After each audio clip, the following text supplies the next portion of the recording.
Welcome to episode 3 of The Brain Jar. Now rebooted and revamped. We got guests. We got a whole bunch of, new atmospheres and vibes to get into. But enough about that. If you are new and, you may have heard the name backpackbrain before. I've done some articles on Twitter. I'm sure you can check those out.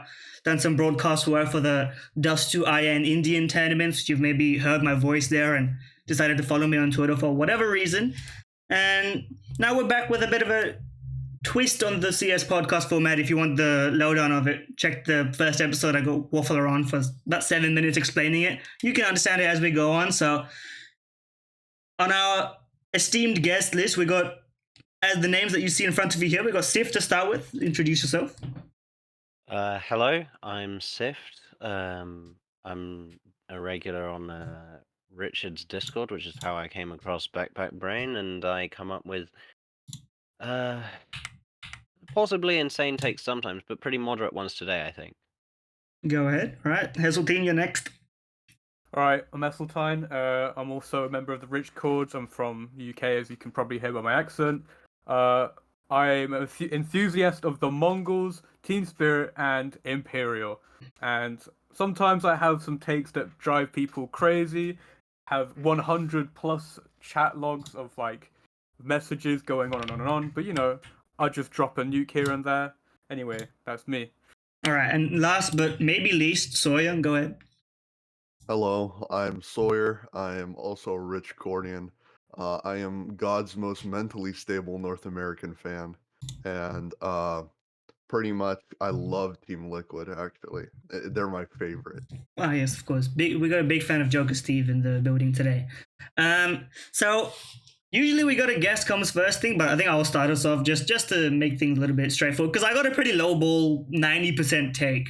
This is my, ease everyone into stuff. We don't have too much arguing at the start. We can start off nice. So we've got quite a few big events coming in next season. It's a season before the opening of the circuit, but we still got a lot to do. And I think Mongolz will make crowd playoffs at a big event next season. That's my 90% certainty on that one.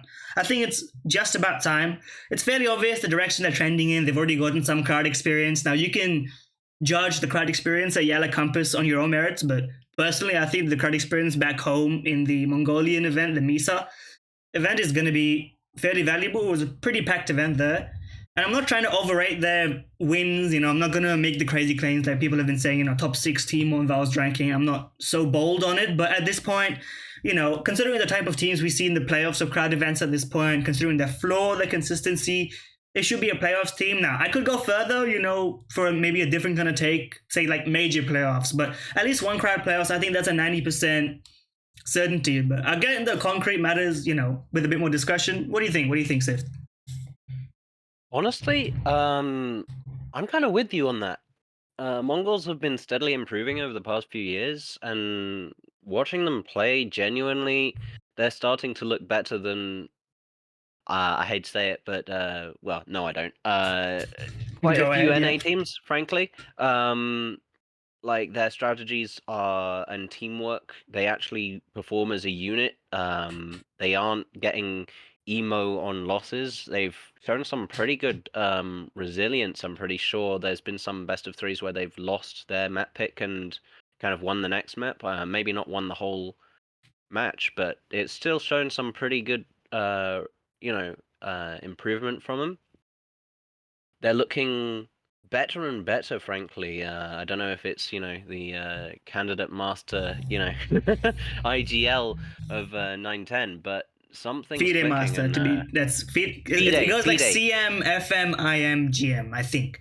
But anyway. Yeah, that's my bad. Previously I said he was IM, so, I just got there in between. Yeah. But, they're genuinely putting the feet to the fire of some of the higher teams. I mean, they're not necessarily, top 10, anything like that yet, but top 10 is a maybe top 10. Maybe we'll think about that one later, but we'll see. Yeah, I mean that's a problem. But if we pull up, just to brief these off, we pull up the actual rankings. When I say top 10, I've always got your personal top 10. You mean pre-COVID top 10 in my mind? Yeah, just because the fringe teams right now, right on 9 to 11 is Complexity, Heroic, and Mongolz. And like, Oh, I put them above complexity and heroic. yeah, so like they To are be like honest. just they're like at the end of a top 10 team right now, which is like, Mm. you know, like I And wouldn't put. genuinely, Yeah, go on. it's nice to see like Asia get some actual representation and like actually crack into. They've always been a mainstay of. There's always been like, I mean, partially due to how the RMRs and You stuff get have form, you gone. get There's always qualifiers been everywhere, but like at least one Asian team, but it's nice to finally see one where you can actually look at it and say this isn't just a group of face it puggers. This is this is an actual team which has some legs to it. Sorry, I didn't mean to. No, of take course, over no problem. Yeah, and the anyone rest else? of the session. Anyone else want to jump in? Any contrarians? I got points. Like, yeah, go on. It's just I don't agree. I love the Mongols. They represent something. Yeah, that's she's so sugarcoating nice it. that, like, Yes, go on. right, they represent something so nice, like a bunch of random ass guys from a LAN cafe can come together and become a top 15 team, whatever.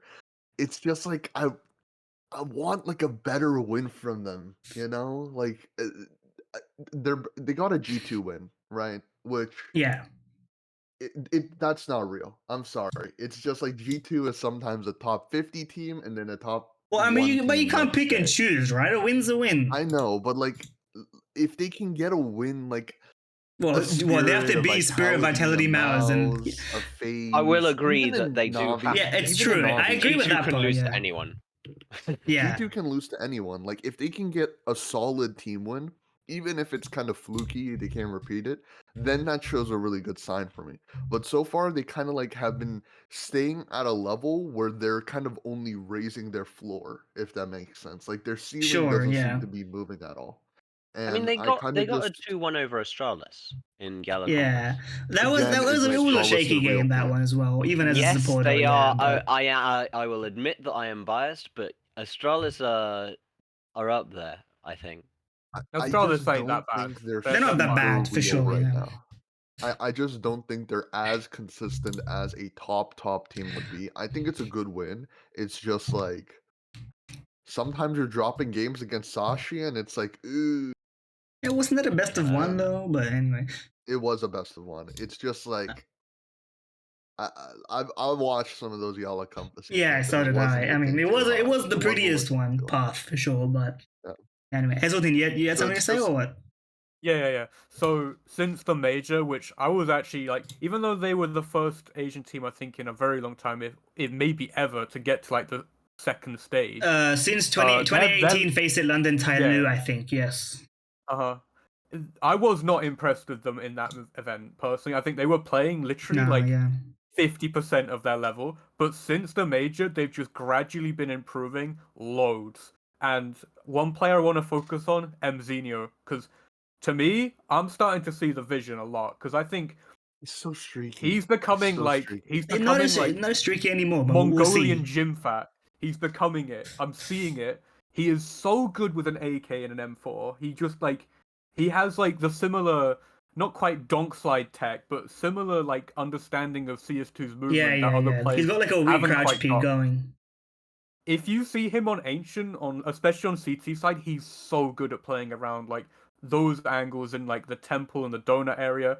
He just bangs people's heads off like it's nothing. I think his improvement on CT sides has really, really helped like the Mongols actually get much more stable and consistent. And overall, in like a macro sense, they just make way less mistakes. Like compared to the major at like when they were playing like against that Pain team, oh my god, like that, I mean that game was terrible. Yeah, of course. But they make so few mistakes compared to that. They really like leveled up their game and like the boot camps they've been doing. And I know they live in a team house now with all the like sticker money they've got. They've bought a cool like section of like an apartment building which they all live in and like boot camp in pretty much all the time. So they're grinding constantly and getting better constantly. So teams can't take the day off against this team anymore because like these guys actually are really skilled and they're getting better every like month it seems. So I'm excited to see, and I think they will make a big playoff game for sure. I think it's almost inevitable. I think people will continue to underestimate them, and they're just gonna find their way in there. So yeah. I agree. I think just to like, yeah, go on. Sorry, I didn't say like if they would make a playoff or not. Yeah. At an S tier event, like a general Well, S tier, I mean, I'm your talking crowd Dallases, your playoffs. Yeah. crowd playoffs. Okay. And I'm going like one at least has to be higher than like the Challenger Cup. In my opinion, if I were to take the over under, I would take the under. I would take the no. Over on you're saying less that's than my personal 50%? I would say less than 50%. Less than 50%. Wow. I'm saying 90%, Wow. but less than 50% is crazy in my opinion. Yeah, but I mean- I haven't seen the ceiling raise. Like, there's you mentioned. I mean, it Ravino, is raising. and Like, I mean, he's probably my favorite player on that team, other than I guess like 9-10 when he went on that crazy. He was balling out of control. But like, I watched Mesa Nomadic Masters against Bleed, and they were playing better than Bleed. It was just like. I just didn't see the ceiling where I could see them making that, but maybe they can fluke it with like a crazy bracket where they upset a G2 into another really weak top team, like a VP. I can see that. It's just like but here's the thing, it's though. not going to be because of their own merit. I think it's going to be more so because of how things shake out situationally. To counter that, Yeah, you go on. in terms of like their own merit, realistically speaking, I hate to say it, but like the CS scene, it's not as bad as it was end of CS:GO, Yeah, by but it's far. still incredibly weak, I would say. So you can only really beat the people in front of you, and you know, this might be a bit of a dampener on your point, but part of the reason I agreed that they'll make playoffs, like stage playoffs, is because the scene is so weak that I could very easily see a scenario where their bracket is, while on paper going against like T1 teams, I think that there's a lot of teams in T1 which you go back before the pandemic and they wouldn't cut it. Frankly, really. Yeah. So Even here, though Also, I they've got think the that kind of weakness name in the brand. scene.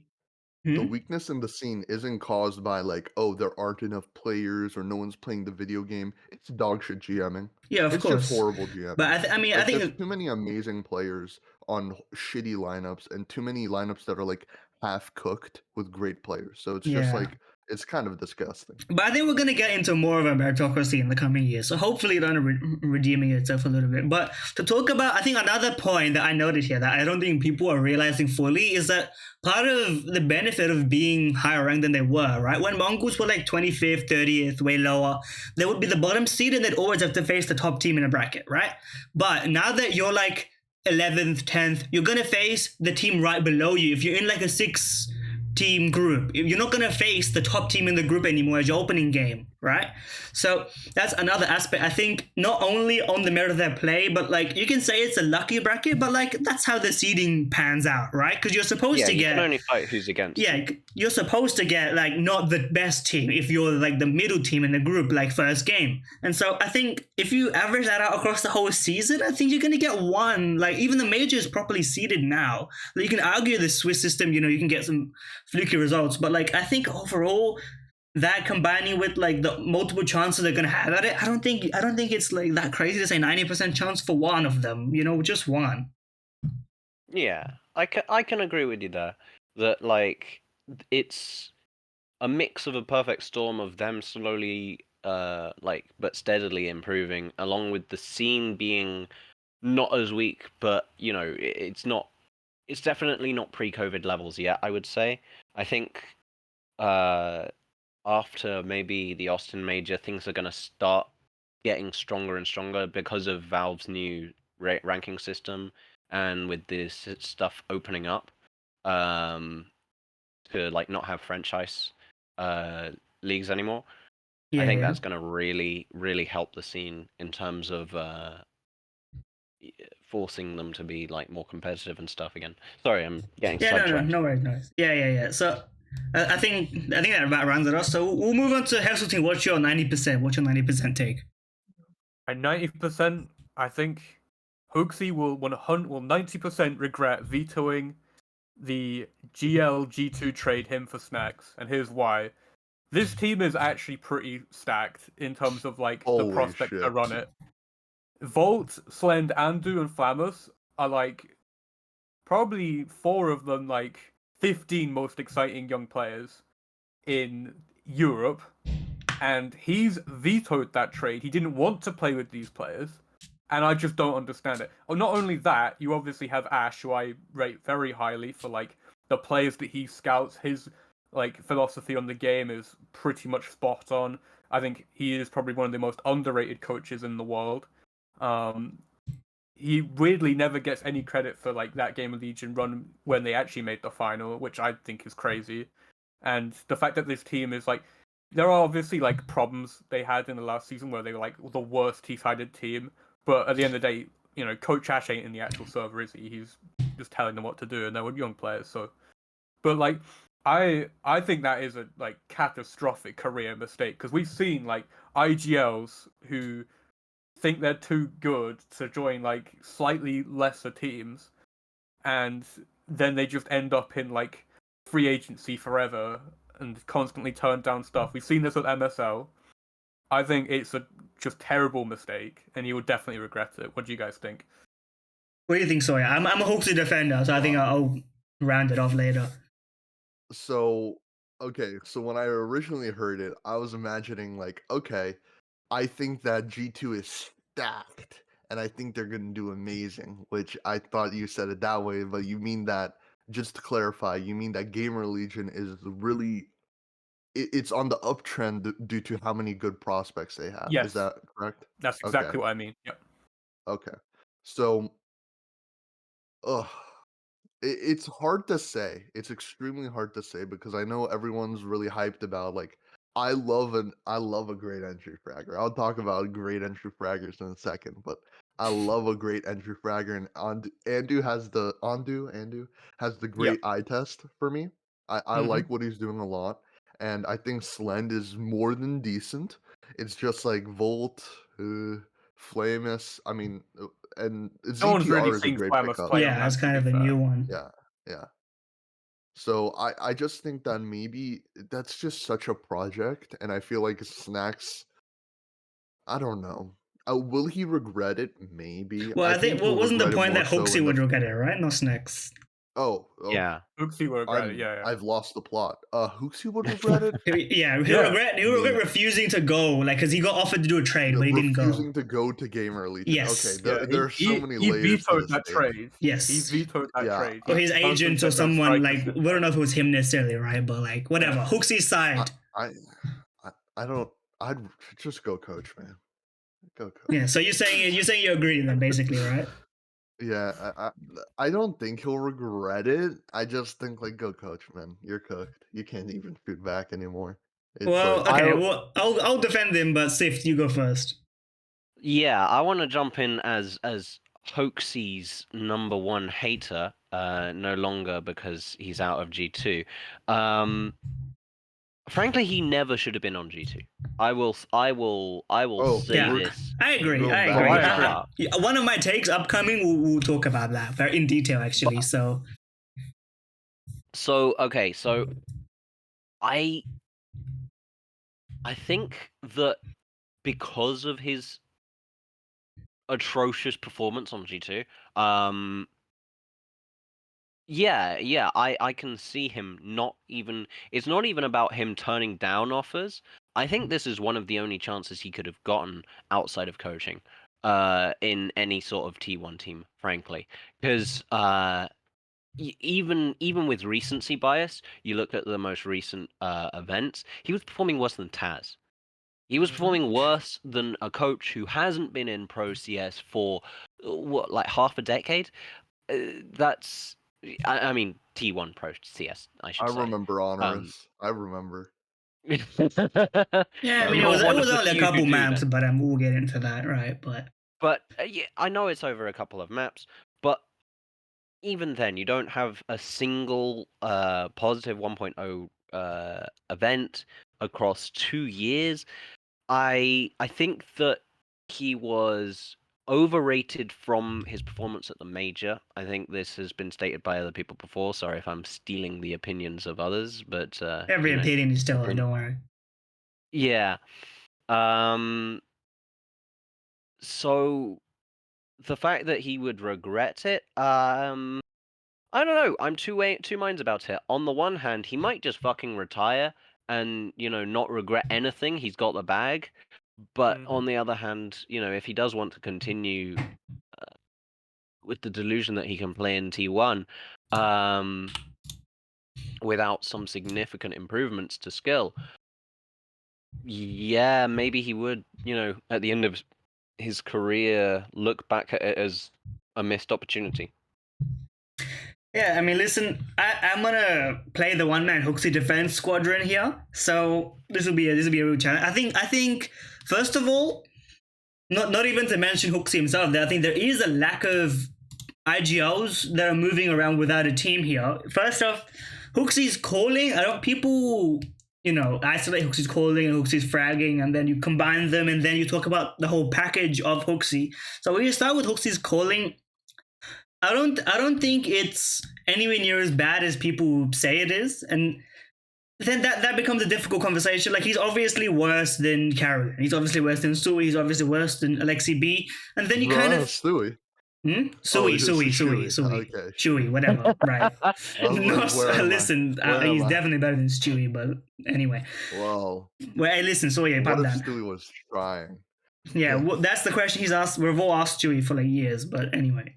Right. I think he's asked himself. Sure, but then we start going down the list of like IGLs. Now, Chopper's kind of difficult. He's speaking his native language, right? But like, if you ask me the honest question, if HooXi joins a full Danish lineup, is he worse than Chopper in any aspect? And I actually don't think he significantly is worse than Chopper. And if you can say okay, yes, that's my opinion. I don't think Chopper's done anything revolutionary to be he's good. I'm not saying he's bad. I'm saying HooXi is, calling wise, about as good as Chopper in my eyes.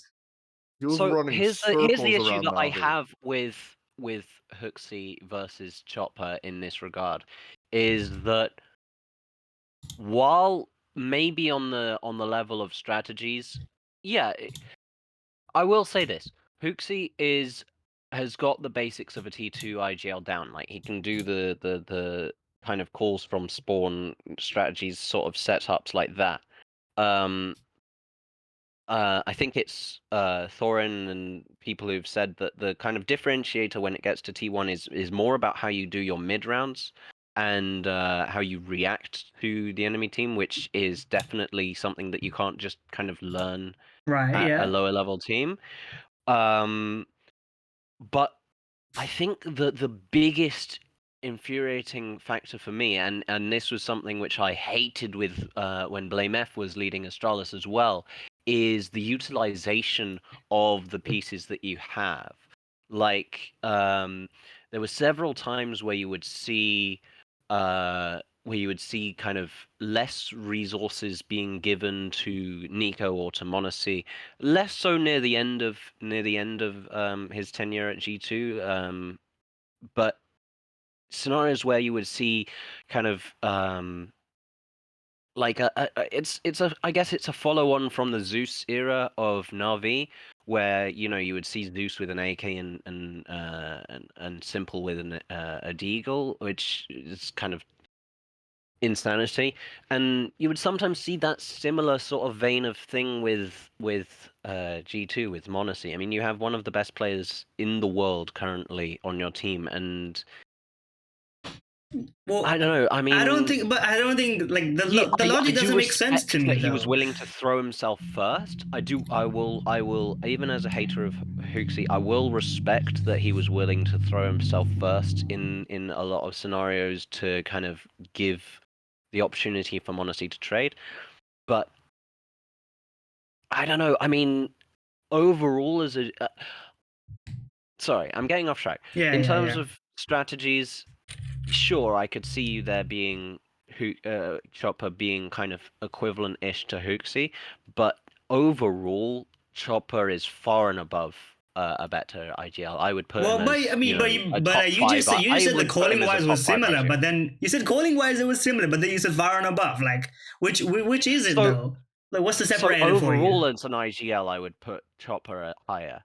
because I think his mid rounding is especially good. Right, Like the but reads which he's you had attribute on you Ancient, for attribute example. G2's mid routing success to the star players, but the players who definitely are fragging out don't have any input. I don't attribute G2's mid round success to anything. Their mid round success is Yeah, but they've pretty had, atrocious, to be honest. They've had yeah, but in their victories they have had mid round success. I mean, it wasn't just call from spawn to victory, right? There were mid rounds and clutches and directions won us at certain points in the game. Like, you have to attribute something there. Like, I'm gonna like to invoke what Doro said a while ago, was that like he gave him the benefit of the doubt, and in 2023 back then, for you have to have some winning formula somewhere there. And you can't just lead the horse to water and then the horse drinks. There has to be some sort of like mechanism that he's done to make this team do something beyond just being like a 0.85 rated husk. And that's where I stood on that run as well. But I think in 2024, that's where I want to focus my point on it, because in 2024 his individual numbers have improved. That is objectively true. Now, you can say it hasn't improved enough for your standards as an IGL, and you can talk about the VU recently posted stats of like gun run versus eco, whatever. That's also a separate matter, right? But I think his numbers have improved. If you ignore the atrocious last event that he had, and people allow players to have outlier events all the time, but it's HooXi to have an outlier event, and suddenly, he has to coach now because he had one 0.59 rated event, which makes no sense because Carrigan has his worst map in the highest pressure situation, where, by the way, Carrigan is supposed to be really experienced and not bottom frag during the highest pressure situation, but we let him have that because he's a great IGL. But HooXi can't have one event where Monty doesn't show up for the start, and then he shows up late and he doesn't know what tactics to run. He was off the team for the last time they were playing, but no one lets him have that one. People say he has to retire because the whole season before that. I'm not saying sure where you're yeah, getting but like this like improvement. It is, but it is literal. But it is a literal improvement. You can check the stats. There has been. He was like a 0. I've got the page right in front of me. But it went from like a 0.8587 to like a 0.9, 0.89. It is a slight improvement, and it is definitely like eye test wise, there is an improvement in gun rounds and in like positioning on the entry. It's not perfect. I'm not saying he's like golden. I'm saying it's enough. That's my stance. I guess, but I think that Chopper's... Yeah, but like forget Chopper for a moment, right? Because we're talking about IGLs in general. Kind of mid-rounding. I'd honestly put Chopper as a top 5 IGL right now, and I do not see that in HooXi. Yeah, but like, okay, how far low do you rank HooXi then? Okay, so you got what, top 5? I'd say top 15 maybe. Top 15 is crazy. 15 is crazy. Okay, like I mean, like if we go down the rankings, you can't. As an overall IGL, I'm not top 10, talking can just you? strategies, because you've also got to account the whole situation, right? Yeah. Like, obviously, it's not just individual or strategies, but it's also about making the team believe in him. And he does not have that trust. I don't think he's had that trust for a year or so in G2, really. I have no idea why he was kept on, but you could see it in the way that some of the players would react. Like Monacy was constantly having to make plays, it seems, to make things work out. You say about the mid rounding was working, but most of the time that's through a miracle like entry by Monacy or NiKo or even heck sometimes Hunter.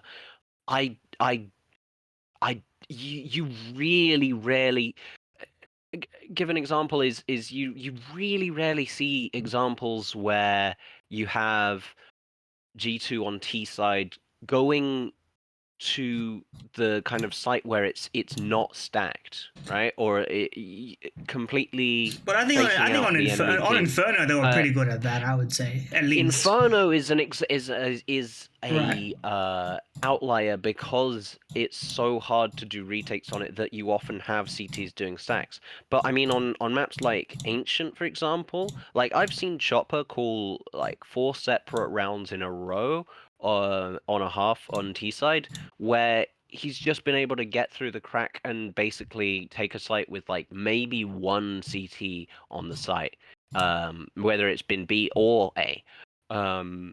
And you just don't really see that as often with G2. It's always been a slog. It's always been a can our individuals perform to be able to fight our way through it? You've rarely been able to get them, outbraining an opponent to where they're questioning themselves. Yeah, I think I can compromise on the point where I haven't seen all of the miracle, the calling out of a hole that you see in like the best of the best IGLs that definitely can call their team out of a hole until the individuals lock back in. That I have not seen enough of to be like, okay, he's elite. But I think if you look at the level of IGLs in general, I don't think he will look out of place on Liquid. I think, for example, on Liquid, if Snappy leaves Falcons, I think he could honestly be as good or better for the current Falcons team. Honestly, I think this is not even a take, but I'm just gonna say it and we're gonna move on. I think he will do better than Snappy would on this team. If we go down, I think he would honestly do a better job than Alex would on NIP.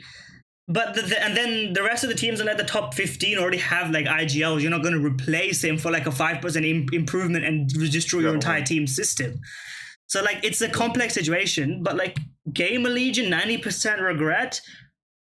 I think he's refusing it because he's got other offers. That's where I'm going to land on it. I think he's got other offers. I would be very surprised if he had serious offers, some top 20 teams in GamerLegion. I'll be very jump believe. Sorry. Forgotten about Liquid. They are the only people. Okay, you go ahead.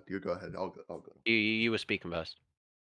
Okay, I don't believe in any IGL from Denmark who can't handle a star player. I'm sick of Snappy.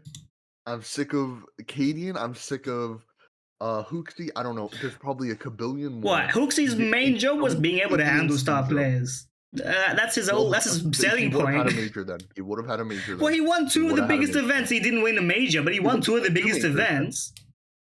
Yeah, but those were his only two. Sorry. Yeah, well, his only two events, Katowice and Cologne. Boohoo, his only two events. End of the player break, Starvo player break, fraud. Yeah. But sure, go on.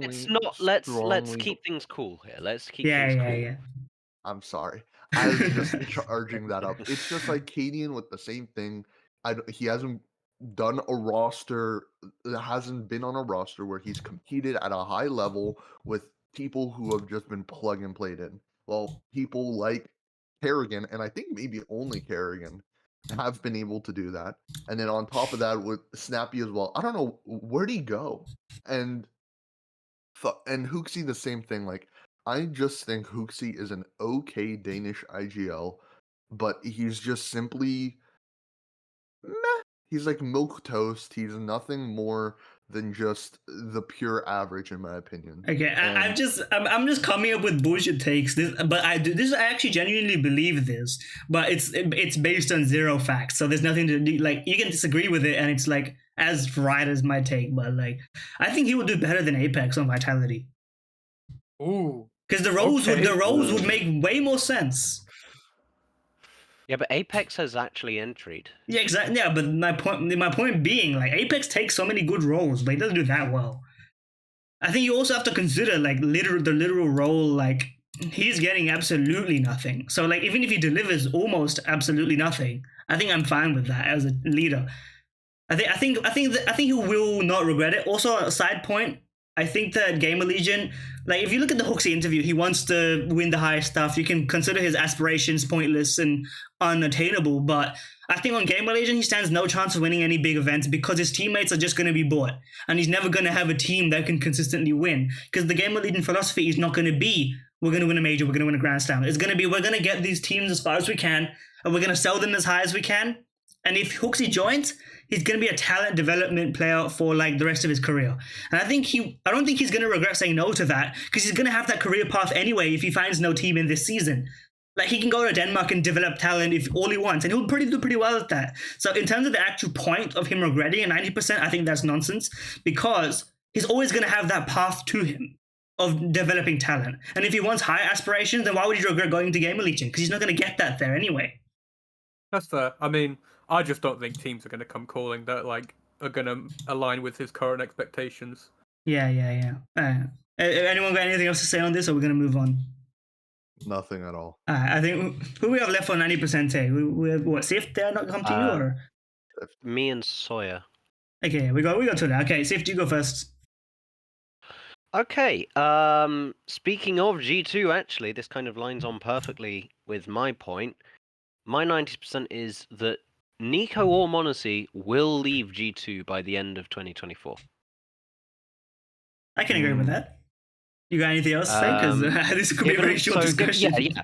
Given how many chances, they've given both of them many chances to G2 over the past 2 years. NiKo's already been tried to be poached by Falcons. Thankfully, he said no, because fuck the Saudis. Sorry. No, go ahead. You can say anything you want. Monacy's contract ends this year, if I remember correctly. Do it's we still know that? unknown. We don't have any for information sure. on Monacy's contract. There's nothing. Literally publicly known nothing, about yeah. that. I'm just. That's pure guesswork on my part. Right. Okay. Yeah. So with that one, we don't know. You can guess at it, but we don't know. But NiKo's, we know. Like generally. Somewhat likely that with Monacy's continued performance and the kind of surprising, in my opinion, resurgence of NiKo, and them still not really winning S tier trophies in 2024, I feel like that's going to be enough to push them to look at other options, and possibly even both of them moving together to a new roster if possible, because they seem to get on very well. Maybe Hunter will be left in the dust. A bit of a unfortunate situation for his cousin, but I feel like if they're given the option to both be bought out by the same team, I'll put 90% on them taking it. Sawyer, you got anything to add? You're wrong. All right, that's concrete. Why? I have inside information into G2's camp, and I can say with I don't know. You said end of the year, right? When End of allegedly their 2024. contract should be ending. Well, So like, it's the just- other reason I put end of 2024 is because at the moment this sort of transfer window has been kind of disappointing. But I think that it's because a lot of teams are waiting for the Shanghai Major to kind of give a final chance, and also because of the big Valve changes to franchise leagues, that I think they're giving kind of the players that they have one final chance to kind of see how they'll do. So I think that there's going to be a lot bigger roster moves after the Shanghai Major. And yeah, that's why that I can agree with in general. 90%? I don't know. It's just at least one of them, not both of them, to be clear. I know. It's just for me personally with G2 is that I always felt like those two were going to be like the franchise players and are going to stick together for quite a while. Even in the face of horrific GMing, I still believe that. And I really do think that they're kind of just making do with whatever they want, whatever they can get, right? So even though my hatred towards jokasteve, it will be mentioned soon. I do think a lot of the horrific moves right now is simply because everyone's tied up because everyone wants to make sure their major probability is as high as possible. So, do I think they're going to stick together? I think G2 could promise them, like, hey, I swear this sucks now, but we will dole out cash later to get the stuff you want. Which I think that's possible. 90%?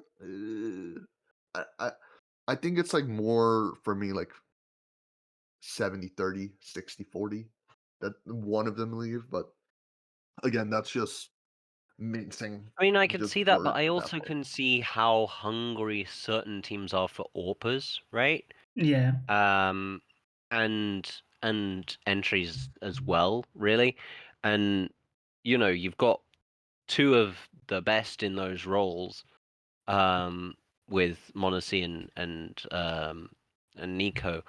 It's not just a matter of what G2 can promise them, because like, I don't know, at some point you got to be tired, right? With all the promises that G2 must have been making them, like they haven't really fulfilled on many of that, and like the recency bias is going to be wearing off for them as the year goes on and they continue to not get like finals winning events. I mean, Dallas, yeah, okay, but come on, like that requires such a ridiculous pop off that, yeah. Yeah. I got what you mean. Side I note. Yeah, but I got a, like a boring financial perspective. Heseltine, you got something more interesting to add before I go on with that? Real quick, I think people just in general are way too down on G2. We've not even seen this new team play at all. Yeah, there's like concerns about whether or not the fits are correct. I actually but have. honestly, I'm in their camp. I've seen them scrim. Okay. brilliant. Are I you think being because this is going out? Yeah, are so you this being is being serious? uploaded. Being You do have to clarify. No, it's such a bad bit. I'm sorry. Oh, This is a horrific bit. He's playing a character. Anyway, continue, Heseltine, continue. yeah. So I think people are way too down on the team. I think there's just strong potential for me that like they come right out the gate with this team because they've got low-key, they have shooters. Like they have quite a deep team.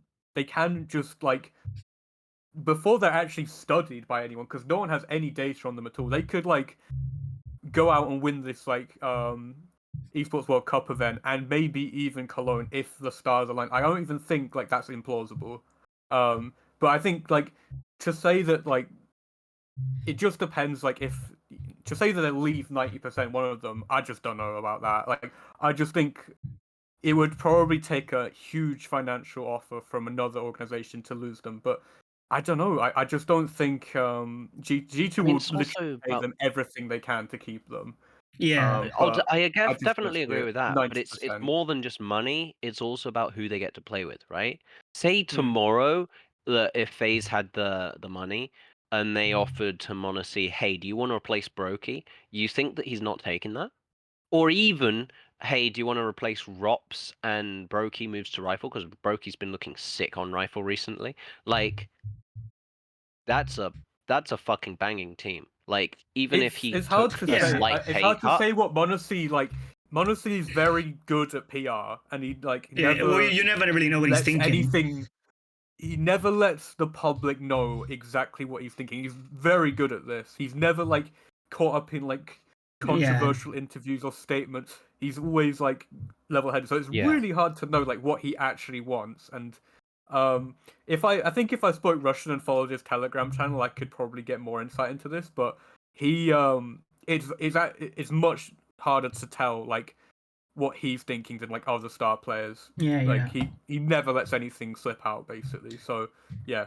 Yeah, I think to go into my boring numbers argument, I think G2 know if they don't secure Monacy for as long as they humanly possibly can, they are screwed. Because they got no more partner slots. They got nothing to base their team off of going into next year, going into the years forwards.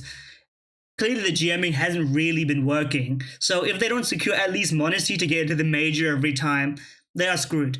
So they have to pay him as much as they humanly possibly can. And they've already got NiKo on a really high contract, I presume, from whatever extension he did, plus whatever he was got for initially is one of the highest contracts and highest pay, whatever, right?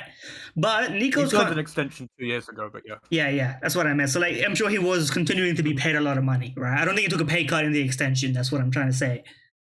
Yeah. So with that in mind, we know NiKo's contract is probably coming to a close. I think there's going to be some awkward conversations behind the scenes of G2. We got no more revenue sharing with the partner league system. We got no more easy way to generate revenue. Well, maybe there's a Saudi money injection that will save their lives here, right? I'm not sure about that. But in terms of keeping everything together, NiKo leaving makes the most sense. If NiKo can find a team that actually works for his aspirations, because he's probably got 1 year, maybe 1.5 years left of pure rifler talent as like a star to win, and then he has to go into being like a third or a fourth best option, which he can do as much as he wants. But I think for his ego and for what he wants to do, I'm sure he wants to win as the best player or close to the best player as possible. And so if he wants to do that, he would need to move now. But I think everybody else on G2, like if G2 go to Hunter and they do like what Vitality did to Zondik, and they go like, will you take a pay cut so that we can afford to keep Monacy? Hunter's like, yes, I will stay on this team. pay me half. I don't care. Because I don't think Hunter has anywhere else to go, right? Snacks, if they ask Snacks to resign, Snacks will play for free, like, seriously speaking. So, like, this, I can see this being a pivot for G2 into, like, Monacy first, everything else, let's see what we can do. I can see that being the future. And if NiKo is too expensive to keep, if Falcons can come knocking as they rumoredly were and have been, and they say, you know, maybe we'll send another or Prodigy, whatever, whoever's coming, I don't even know, right? And then we'll get naturally. Sure, and then we get NiKo, and NiKo might say, you know what? At this point, I want to try playing under a different IGL before I go back to IGLing. Maybe I'll go back to playing with Monacy, but I'll be his IGL in like 2 years, or something like that. Because he's got, as an IGL with Monacy, he's got years. But as a rifler, I don't think he has that much time. So with that, with the 90% in mind, I think it's actually not unreasonable. 90% is maybe a bit higher, maybe go like a bit lower, but it's closer to 90% than it is to 50% in my opinion, that NiKo leaves. Oh yeah, like if I could put it at a like smaller percentage, I'd probably say 80%. But yeah. I agree with Yeah. them. Yeah, for the premise. Okay.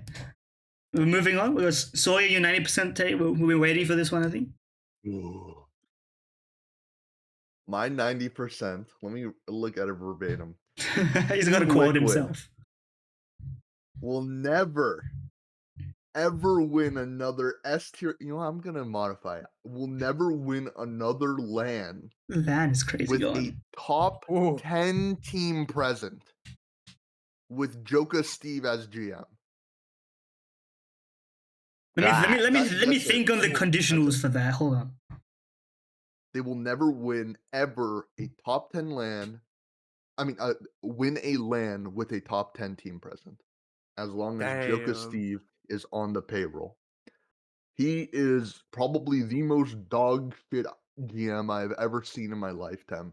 I think it is well established that my feelings have been established inside the Rich Cord. But let's go through this generational run. Yeah, go ahead. Shall we? We'll let you list this one off. It's a bit of an, you know, Like, personal story it's for you. actually like, we're talking about like simple Zaiwu. Like, are we talking about peaks, consistency of like how dog shit, right? We have both. Like, we have the best parts of both. We have consistency and the high highs. Like, it's actually insane. After the 2019, where they exchange out Taco and Zeus for Stewie 2K, which I mean, like, holy shit, right? And then immediately you start seeing the cracks, right? Bench Nitro, okay, he wasn't doing too hot. Acquire Grim, not bad. But then I have afterwards they doubts on lose that. Twist. Grim, I No, had my doubts Grim from the from start. Triumph was At balling. the time, Triumph was balling. You can't At the time, you were Rex on signing a history. prospect. That guy was actually will- unstoppable at the time. Yeah, He it was, so and we good. were online at that time as well. Like, Yes. So Yeah. then they lose Twist, right? Curious, right? And in exchange for losing Twist, they buy out Fallen from MIBR. yeah, he was already washed that time. Okay, so they're trying to fix their op problem by losing their star opper Nitro. That was not a good move. By getting Fallen. Okay, you know, everyone makes mistakes, right? Like, why would you buy everyone will buys a washed up legend here or there, right? And then moving forward, like, they lose Moses and all that, and then afterwards they bench Stewie, Grim, and Fallen and acquire OC and Shocks, Richard Papillion or whatever. The most washed legend possible after the last washed legend you bought did dog shit. Shocks. So naturally they do dog shit and they completely rebuild the roster, right? They bring Nitro out of retirement and they fucking get Yakinder in his place, right? So now we have OC, Alege, Nitro, Yakinder, and then I forgot. And pretty much Naf. There we go, Naf. Forgotten now. And then afterwards, they actually do decent. Like, maybe I'm crazy. They do decent. Like, they actually make a final. They did that crazy comeback against Vitality on Overpass. They didn't do that bad at all. And then slowly we see the news They made of 2 finals with that Yakindar. roster, actually. Yeah, I think so. Yeah. Yakinder IGL. Yakinder IGL. Yakinder IGL. And it finally became a thing, and then it was the most dog shit thing ever. And I think OC kind of got fucked over really hard, but that's just me. He just didn't have any agency in this team. And then naturally, okay, that kind of fucked up. We're going Rainwaker Patsy, baby. Like it's beautiful. Like it's actually art. Now, allegedly, they bought Rainwaker and Patsy for cheap, which I don't fucking believe for a second from Team Spirit that they're letting go of a star rifler like Patsy for cheap. But whatever. They play like dog shit. It's hilarious because the roster timelines pick up Rainwaker Patsy, bench Rainwaker Patsy, which is hilarious. Then finally, we go to my favorite roster of all time. Cadian, Twist, Skulls, Nath, Yakindar. Holy shit.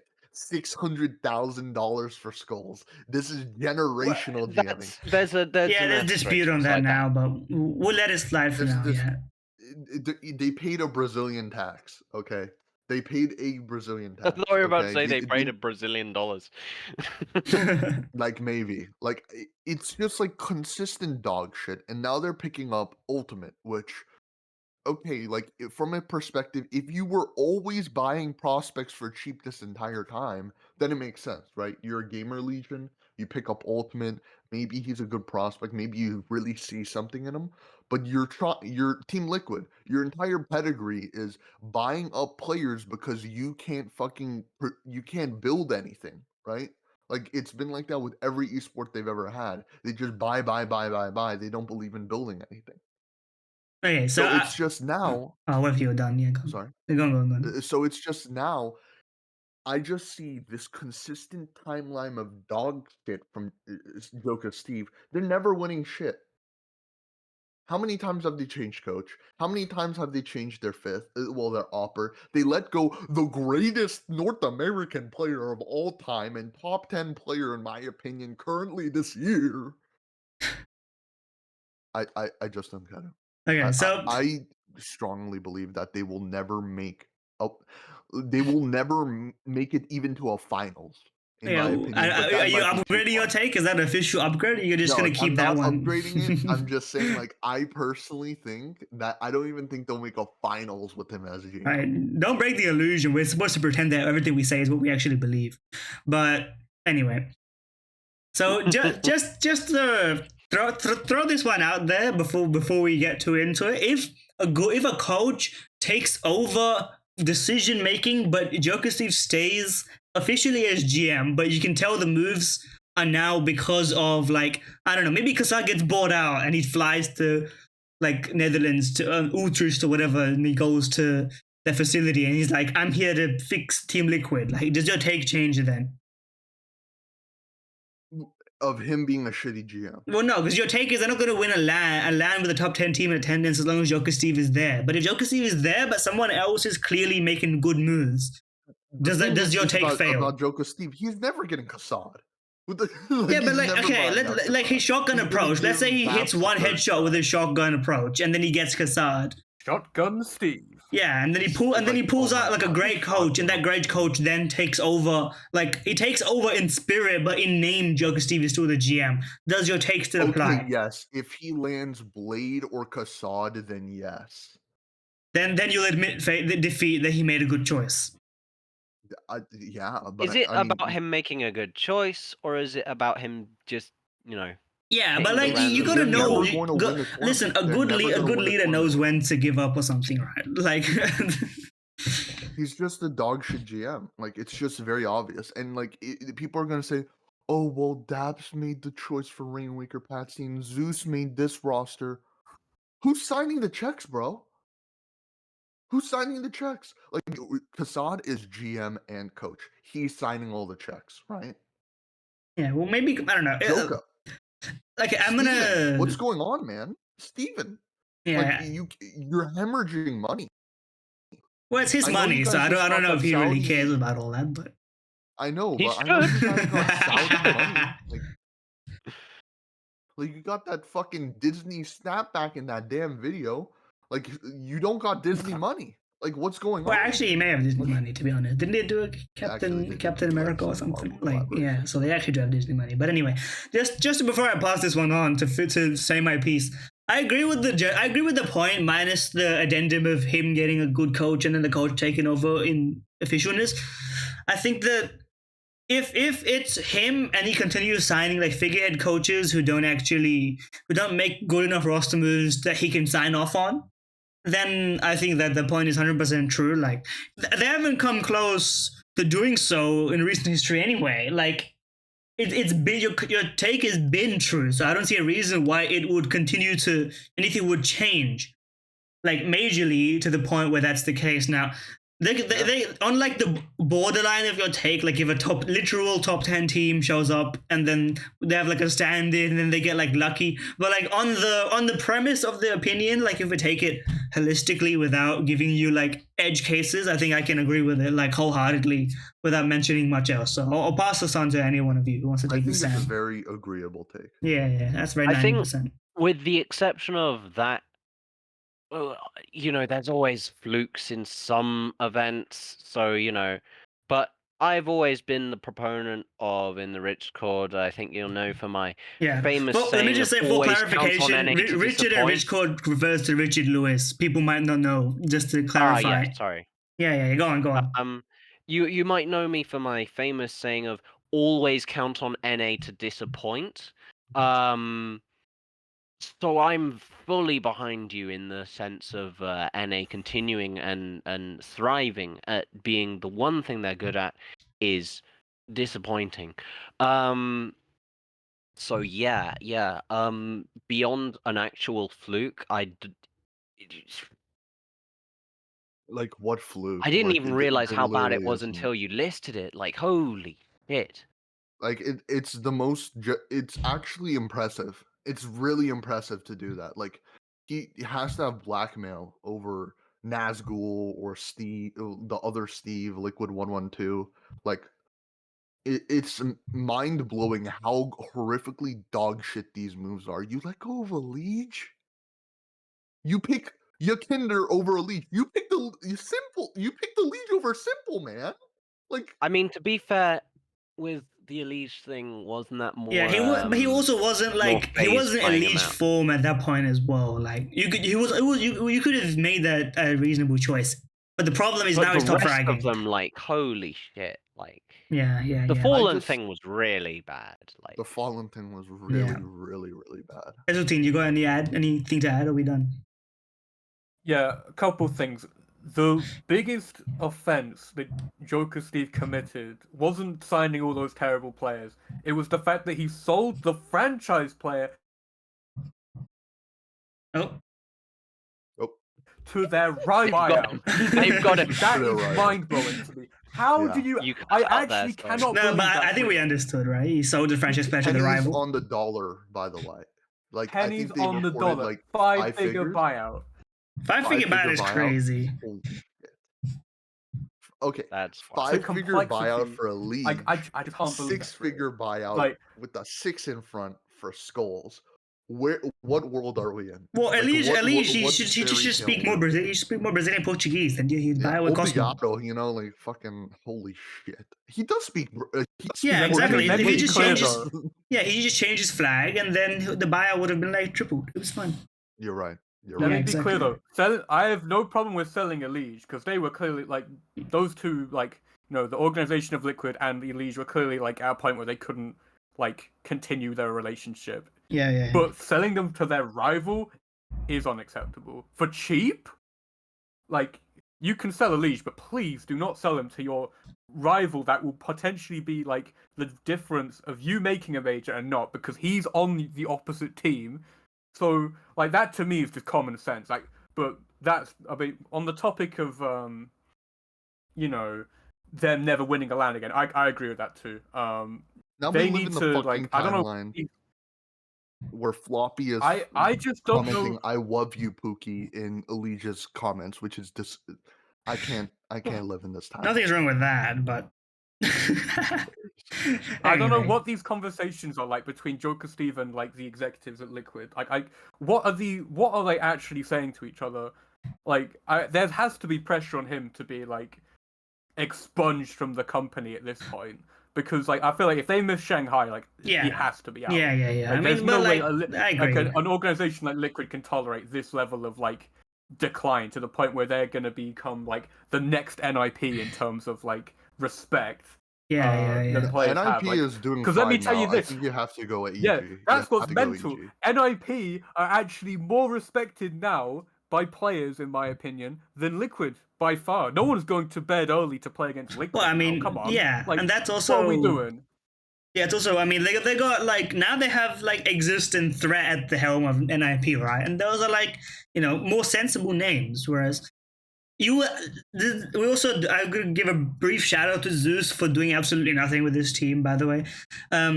Like, when he joined, everyone got a little bit blinded by his pedigree and history, and I think you have to be a bit blinded if he's done so much. You have to give him a little bit of a chance. It turns out he may have been. I mean, we don't know the full internals, but he may have been is as washed as all that Brazilian team was.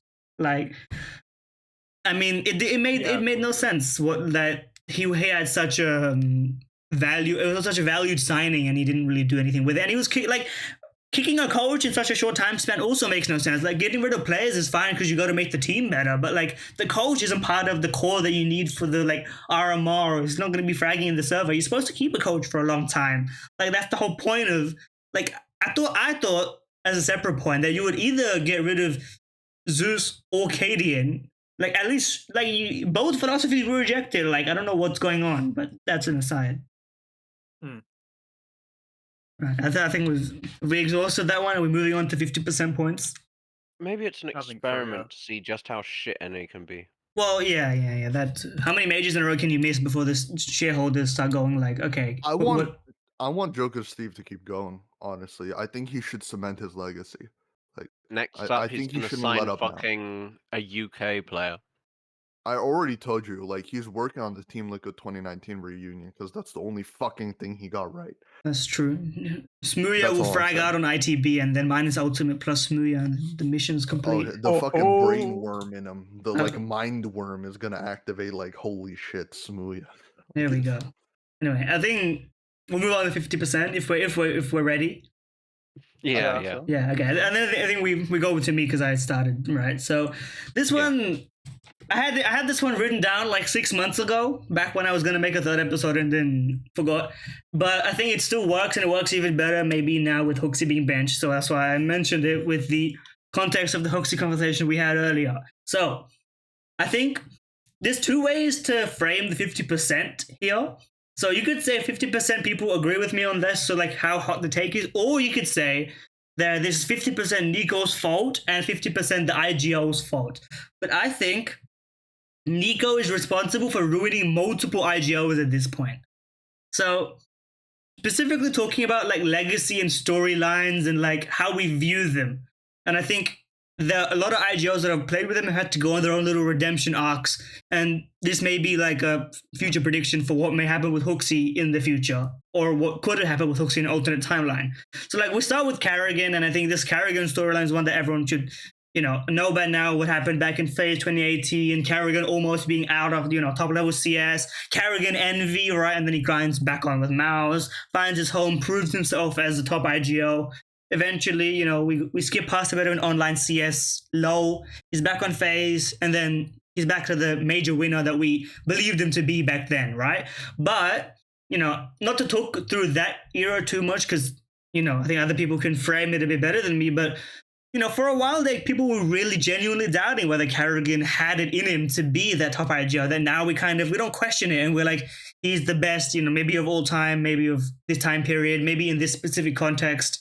But we all consider him the best at something. Whereas back then, I think it was like a niche opinion to consider Carrigan like the best. He had to really prove himself. And I think NiKo was really at fault for that at the core of it. And then we go into, we're not even going to talk about the IGOs that he cycled through in the, like 2019, 2020, whatever period of him in phase. And then we can move into Nexa, his next, IGL, we put that in quotation marks, right? You can't see my hand, but I'm doing it. And then, I think Amanek also IGL'd a bit, but Amanek is literally forgotten. But we have Nexa IGLing, and the concept and the idea that Nexa was in any way, shape, or form an IGL actually basically ended up being an albatross around Nexa's neck, right? He ended up leaving because he didn't want that environment. He didn't want to be that kind of IGL, but he was an IGL now. Now no one's going to give you an offer if you're not an IGL. So ended up joining OG. And OG was an enormous waste of time, like a gargantuan waste of time for almost everybody involved, right? And if Nexa didn't have to, have his career be shaped and molded by NiKo being like, okay, you're my friend, can you IGL for me so that I can have someone do this?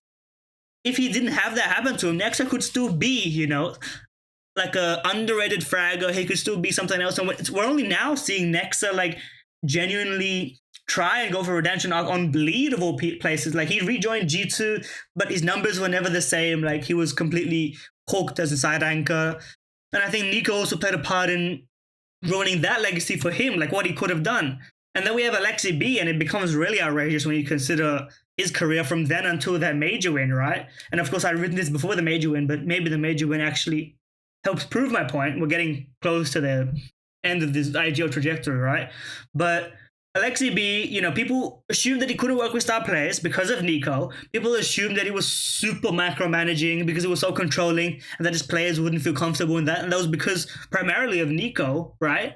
And after having difficult times in OG beforehand, and then afterwards with NIP failing, but, that was kind of a cursed project, right? People were genuinely thinking, is Alexi B done? Should Alexi B? People were thinking, how is Alexi B failing upwards into Na'Vi? And then, of course, now he wins the major and he's finally vindicated. And NiKo's curse has finally been lifted. And this legacy that he's ruined for this IGL has finally been lifted. And we start to see this over and over as a pattern at this point, right? And now we get to HooXi. Now, before HooXi joined G2, I think we discussed it beforehand, HooXi was, not necessarily the pedigree to join G2 at that point. At his career, he was known for domestic success with pieces that people would thought was elevated by teamwork and calling. People didn't necessarily value the individuals on Copenhagen Flames too highly, but then HooXi elevated them into plays that we knew about. We had NiKo and Roy, or Roy, or however you pronounce it, at that point being those individuals that we saw more from them on that team than we really saw from them anywhere else. And of course, no one did anything on that team but from Yabby, who ended up being airlifted out of, there into KDN's lineup, now into Astralis, and we'll see where he goes. But eventually he got called up to top of tier 1. He got forced into this horrible position where his individual form was put on blast to everybody. He was forced to adapt immediately, and of course he had pretty horrible individual level. Partially that's on him, and we can't excuse that. NiKo didn't say frag like shit. That's not true. But I think you talk about the Rio Major debacle where they didn't qualify, and I think that sets a huge narrative that basically cursed HooXi's perspective in the public eye, like for life. But can you really 100% blame that on HooXi, where NiKo is like the star player, one of the biggest voices in the team, there's a coach involved, cemented him as like the wrong player for the job and he's not good enough, whereas that may not necessarily have been true. And NiKo could have also voted against HooXi and kicked him out and given him another chance. But he didn't do that. He kept HooXi in and he kind of like locked him in this little HooXi prison of IGLing for NiKo.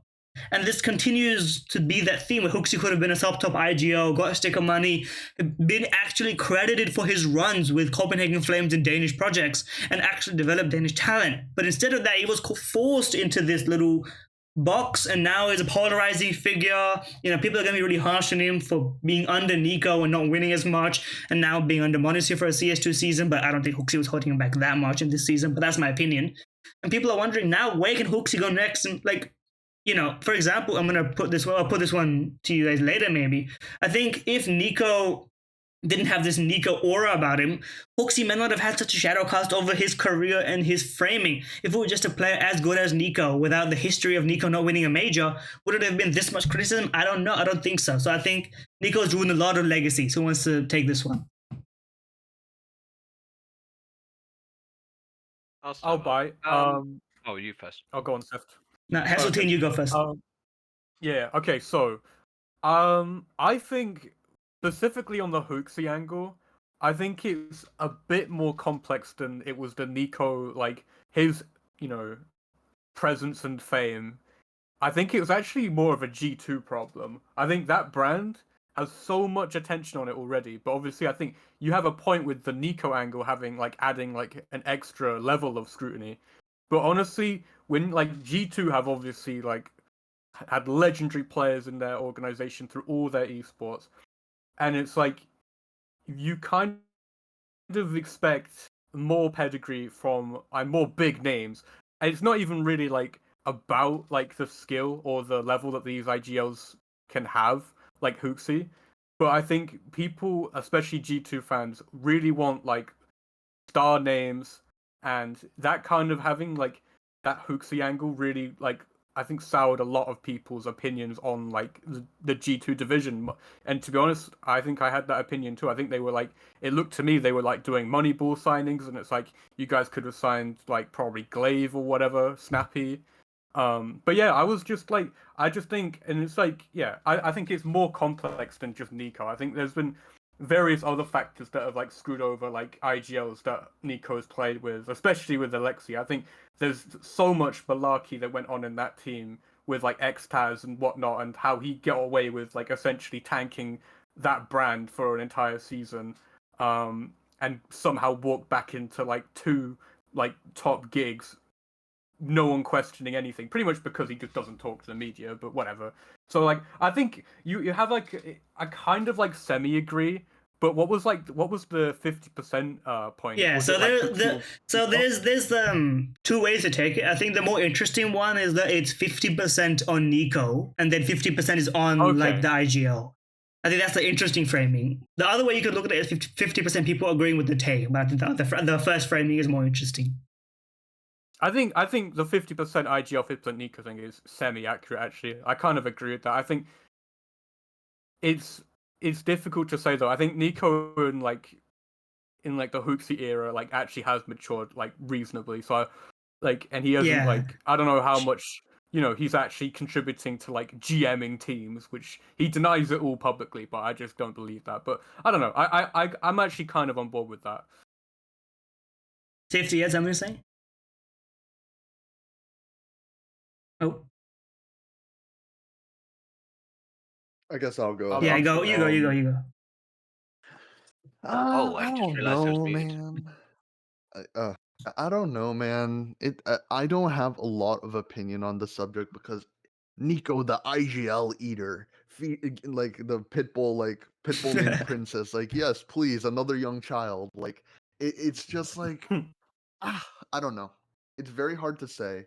I personally think that a lot of what HooXi and all the previous IGLs, there's so many things that can be explained for the circumstance rather than just NiKo. And I know your point isn't that NiKo's 100% the cause of the IGLs not working out. I'm just more so saying that I don't see any reports saying that NiKo's killing these IGLs, and people are refuting NiKo has a huge ego and Yeah. oh my god, NiKo's reformed and this and that. But in terms of now, it's not just I'm not necessarily just saying that it was him actively doing so. I also think him just as a presence and as a name alone also does that damage, even without him doing anything with it. Actually, potentially, yeah. I think that's entirely possible. It's just extremely hard to kind of justify that in a way that is sounds reasonable, which I think for a lot of people they might misinterpret it there's a 50% chance NiKo is killing Counter-Strike? Question mark, exclamation mark, and it's I think it's a valid perspective. I just think it's extremely hard to So you say you can't come up with a stance, is what you're saying. I mean, my stance is that probably not, but I mean, it's entirely possible. Again, I'll contact my mole in G2 Counter-Strike to see exactly. Please, worry, you need man. to end this. You need to end this bit. Nah, Please. the conclusion of the bit is he just calls someone live and it's just Malbs. Malbs picks up the phone and it's just yo, what's up? NiKo cool? Alright. Yeah, Yeah, guys, my source said NiKo's actually ruining Counter-Strike. yeah. He's playing from John Riot. Okay, Sif, go on. You were How saying something. disappointing. Yeah, I agree mostly with your point. I do think that when it comes to HooXi, with him sort of building up that pedigree, with NiKo building up that pedigree, it's very much sort of something that he would have known, or at least should have known, coming into G2, that all this pressure would be on him and that all this kind of eyesight would be on him. And I think he's acknowledged that in interviews Yeah, yeah. himself. That I don't know. I don't think that you, at this point, join G2 without knowing that that sort of pressure's going to be on you. So, yeah, I agree with sort of the kind of 50%. Like, there's definitely an impact, but I think, as Heseltine said earlier, like, NiKo's matured a lot, or seems to have matured a lot in recent times. Okay, but would you, so like in terms of, what would you put the percent as then? Like for I'd NiKo say having he's it? I think in terms of the minds of the general public, yeah, 50% sounds about right. Maybe 40%, 30% now that Monacy's on there, because like Monacy kind of overshadows NiKo almost in modern era, if that makes any sense. Yeah, In sure. terms of like, oh, look at this person's potential being wasted. So I can see that kind of angle of like, oh damn, like if only they had a better, you know, a support player in terms of Hunter, or IGL in terms of well, HooXi, and now I guess Snacks. But yeah, I don't have too much to say against it, really. It's a fair point. Okay, well, we can move on. Can I add one thing? Yeah, go on. The only like IGL kicking in NiKo's career that I feel was actually like truly unjustified was the LXC one. Yeah, I think the notable ones like Carrigan and HooXi, I think the Carrigan one, I think that was a breakup that needed to happen because clearly they were just so traumatized from all those finals losses. Like they just had to try something new. The thing they did screw up was obviously replacing Carrigan, but I think that had to happen. The HooXi one was just obvious because I think they just had to try something Yeah, new it didn't run its too. course. Yeah, sure. The Alexi Yeah. one, They gave him more than a fair shake.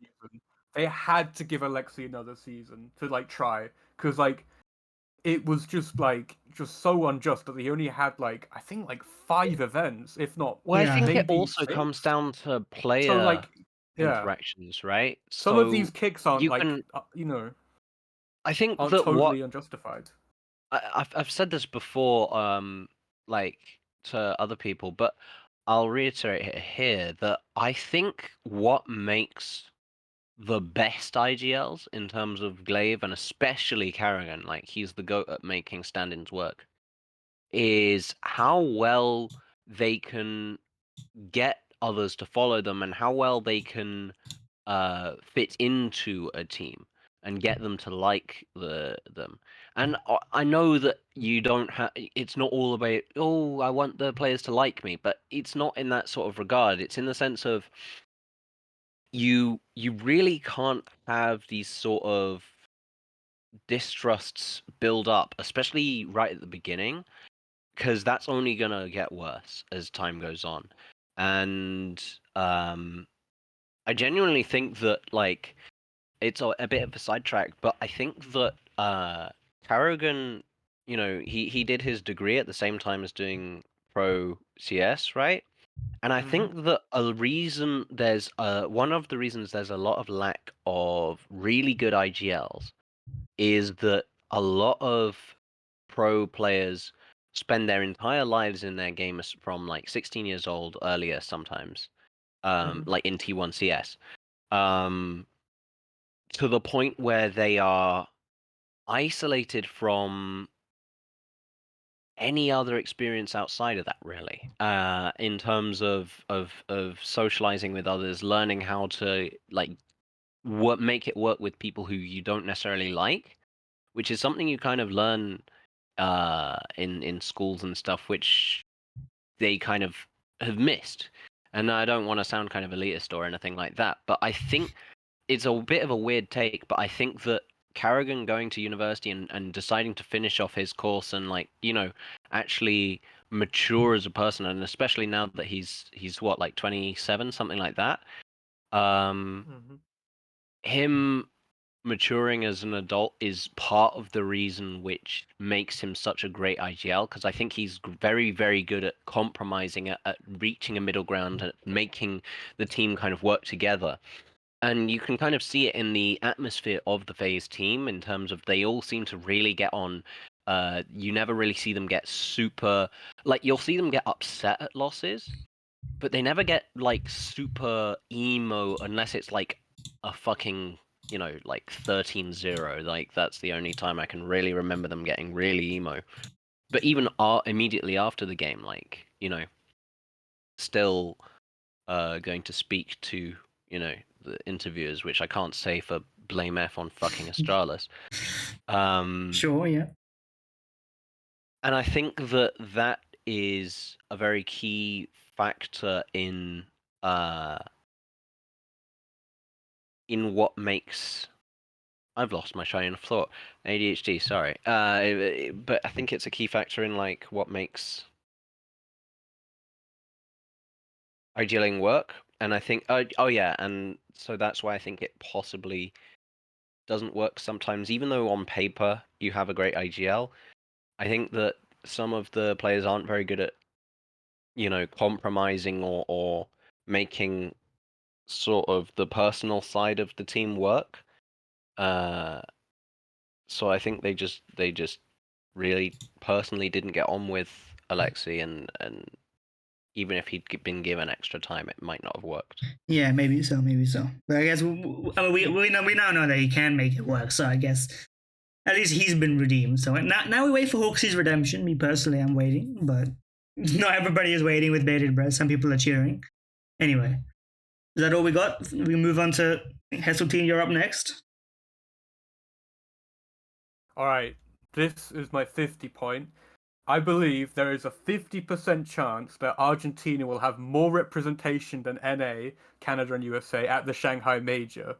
And so these will be 6 likely players. Hold on, let me. You gotta give us some names here. One from 9Z, one player from 9Z Buddha, and then the rest of the Bestia lineup, which are Nox, Mayan, Lushov, Naz, and Tomazin. I actually believe that these 6 players will get to the Major, and then they'll have more representation for Argentina at the Major than North America. I think the state of North America, especially with Liquid just essentially imploding on itself, has, just more or less allowed other teams, not even from Brazil, to actually, start climbing up the rankings, getting to where they need to go. And I think 9Z winning that event they had in, I think, Buenos Aires, I think has really inspired the players on Bestia as well. They wanna taste glory too. They don't want to have 9Z be the only known Argentinian brand. And I think honestly, I just saw how you've stacked this. they are gonna. I think we're gonna see surprising things from this, the Argentinian scene that people aren't going to expect. But I'm noticing slight little changes here and there, and the decline of obviously NACS is going to allow for other America's teams to actually get through and get all that life-changing money and stuff like that. So what do you guys think? I just want to jump in and say I love how you've stacked this, because you've stacked this amazingly in your favor by not including Brazil in that. It's just you said just North America and Canada, right? Yeah. That's amazingly stacked, because right now Complexity has 3 NA players and Liquid has 2 Canadian players, and those are the only ones really in the top scene, so that all adds up to 5. So he's done the maths. He's done the maths on the 6 I thought players about this one. outbeating it. It's on a technicality. I mean, it depends who Liquid gets for their 5th, but Statistically, you can't lose. Exactly. Well, I mean, I'll let Sawyer go first because I'm sure he's about to call him insane. So let's hear it. So we're reaching levels of mental illness that are unprecedented. So Mental illness? how the He did hell only say can you say only 50%. It's not. I I didn't say it was understand, 100%. I understand, but that's like a 10% take. That's like a Hell no. North America, I love it to death. I hate it to death also. Like just pulling up the Dust 2 US rankings, which is like a decent enough ranking for all of the North American talent. We can say that America imploded. Dog, like the fact that M80 Nouns wild card is kind of shaky now that they're getting Swedish players. M80 Nouns.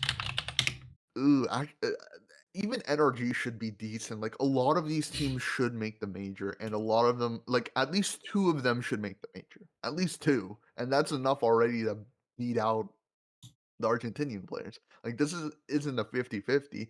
NA wildly underperformed during the last RMR to a point that it was actually like shocking.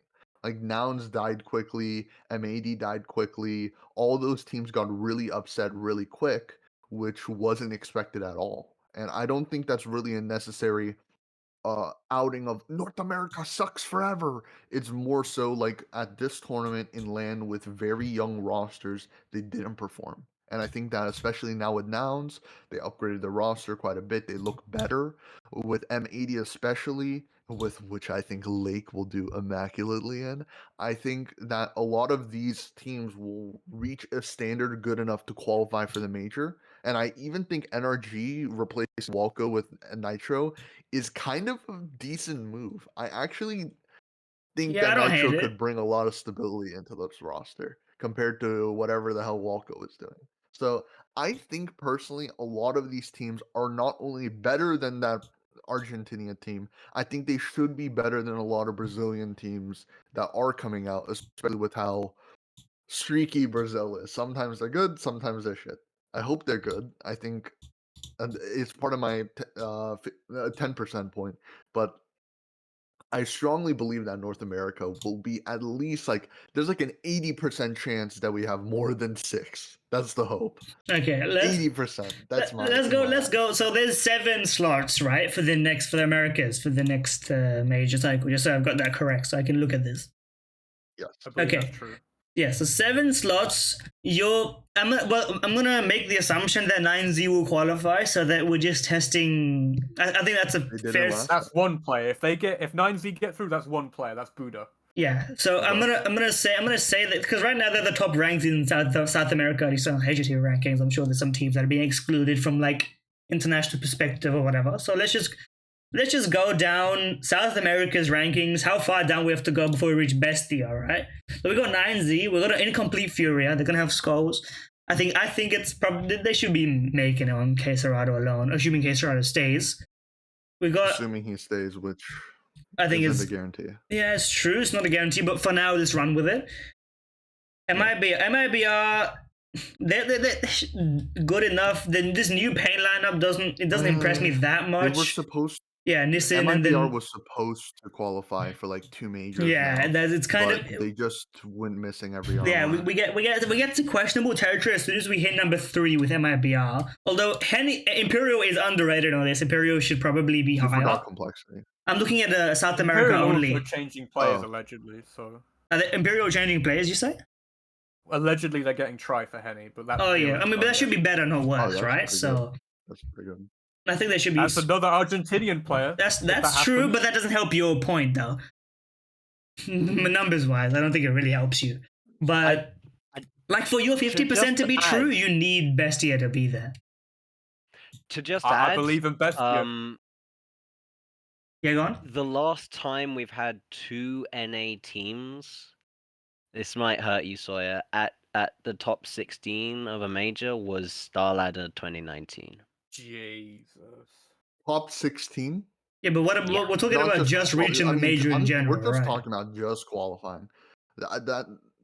I'm telling you right now, like This ties perfectly into my 50%. Can I just? To be fair, that's not including Brazil. Like, there's been plenty of Brazilian teams. Let me round this off literally before you move on to your take, because I think you're waiting for it. But so we got in South America specifically, we got MIBR Pain. Maybe Imperial was probably up there in the third. We got 9Z Fury Imperial. I would say a fairly solid. And then from there on, it kind of becomes pointless to rank between like Red Canids, Legacy, Bestia, like Fluxo. Lucazi is still there. What's he doing there? How much is his buyout? Forget about it. Millions. Exactly. And so if Bestia is qualifying, it's in like the very, very bottom of it, or second to last. So now we have to look at what North America has got to offer, right? We got Complexity. I think if Complexity doesn't make it, they should all be fired. We got M80. Right, and M80 should make it this time. I think should is like very operative word. They did just lose their best player. That's true, but and they're gonna get a better one. Better is strong. Yeah, but the thing is with like the current major is because of the rankings all changing if they like get rid of players, and because it's so soon now, like it kind of fucks with all that. That's true, but but they're gonna be in the RMR. We still have an RMR for this cycle, so like, so that's not really important for this point, right? So assuming Liquid doesn't get another North American, which I can't imagine they would find another North American. I don't know who they would sign. I don't know.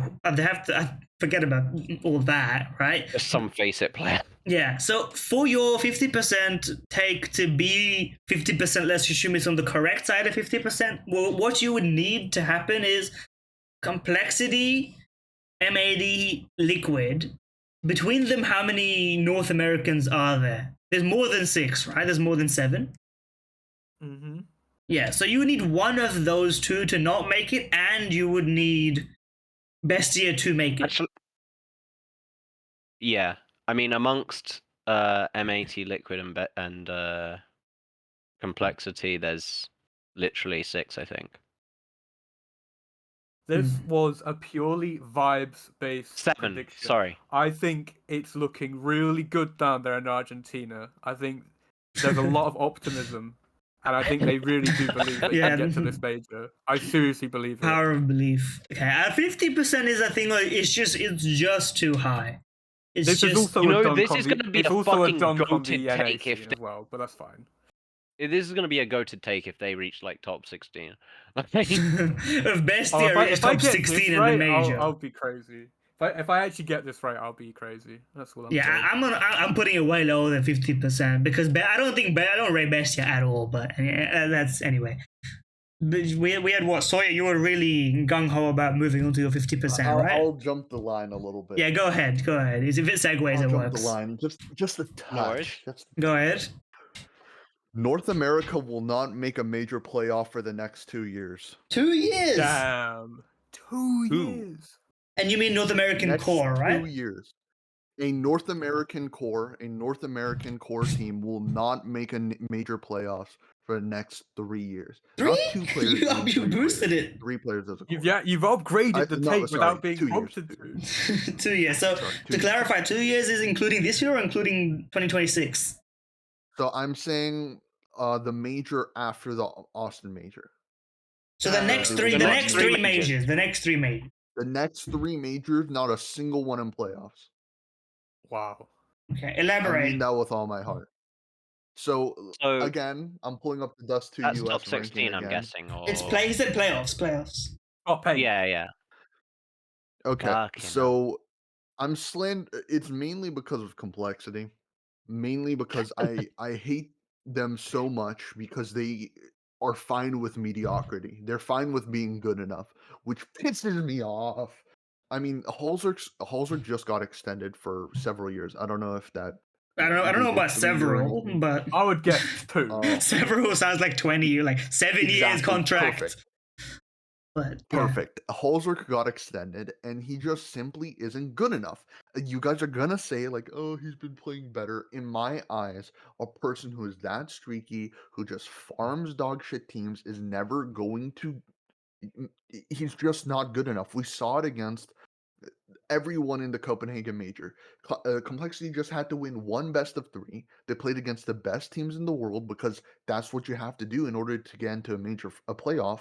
And guess what? They shat the bed every time, except for a Vitality that wasn't real. They weren't real. And now we go into Liquid. They're dead. M80 just got a new talent, but like they have slacks on the roster, guys. Like He isn't that no, bad.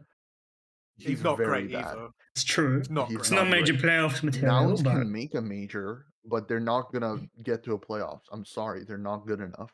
Wildcard, fuck you. Party astronauts, are we living in a fairy tale world? And then NRG, do I have to say more? This field one isn't point on good enough. NRG. They're just EG, but they just change shirts. They're just Hey, the man. same team. To It's be the same honest, team. I did they're forget that better. NRG They're a little existed. better than EG. They're a little Are better than EG, but the bar is in the earth. The bar is in the earth. I don't know. Signing That's what Nitro I'm saying. after his like second, I third won't lie, I retirement. did forget that NIG existed still. They're just I keep EG, but they thinking change they're never shirts. going I'm to telling you. They're never going to make a playoff. Like, look at this field. Look Who's at even all on this NRG? talent. It's not being mismanaged that bad. Like, it just sucks. It just sucks. Like, I'm sorry. Like, these Just wait teams for are all just the horrific. Valorant pros, don't worry. Yeah. Wait, oh, buddy. What's When Chet what's comes Marv back, up he's to gonna these save North days? America. Marv, totally. It's probably not fixing. Oh, Yeah. Anyway, but okay. Let me think about. So 3 majors. I can. If we take it like in order, next major, I think it's pretty locked in. The major after that, if you're looking at major playoffs, you're looking at Complexity and Liquid for North American core, right? I think if you exclude those 2, it would be like a 200% take at this point. So if you're looking at those 2 have the best chance of making a change or getting better, will Complexity get better for 2025 to the point where it's above 50% that they make a major playoffs? I'm going to say no. Will Liquid get better to the point where it's above 50%? That's more likely than Complexity. But you're really putting me on the spot here. A, they may not even have a North American core. So you may end up passing on technicality, but if they just keep the 2 North Americans, or the Canadians rather. And then they have like a Brazilian in the 3rd slot for the qualification, and then by that you make a technicality victory. And I think if we include all of that, I think your take actually passes 50% wise. I think it passes. I agree. That's why I agree, he says. It's very rough out here, man. It's very I rough. also just would think like you to keep in mind complexity is the that only hope. Austin Major's the start of the new ranking system and the new franchise system, or new non-franchise system rather, I should say, which is going to make things exponentially harder for NA teams. Yeah, that's true. Great That's point. super true. Great point.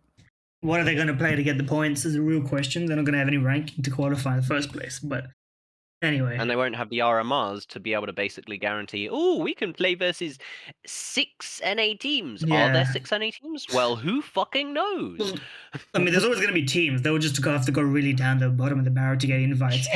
You're also compounded by the fact that you're probably not going to have 7 slots next major, and it's probably going to get worse and worse each time, to be honest with you.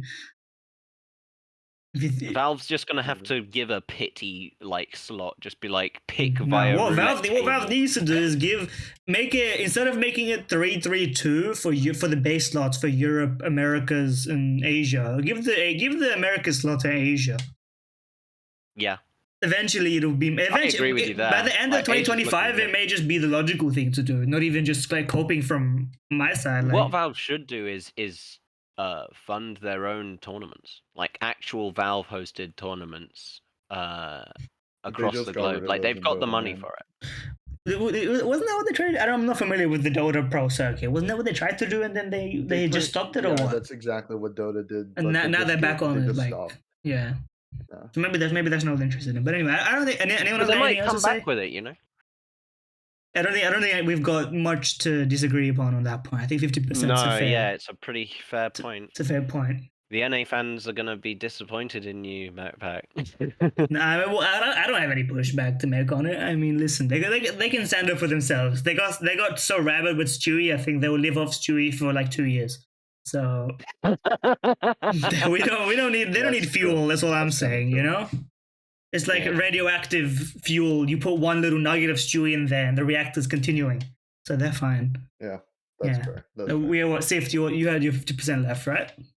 So this is actually amazing because we've not really planned these takes ahead of time. We didn't know them, and there's been quite a good theming across them so far.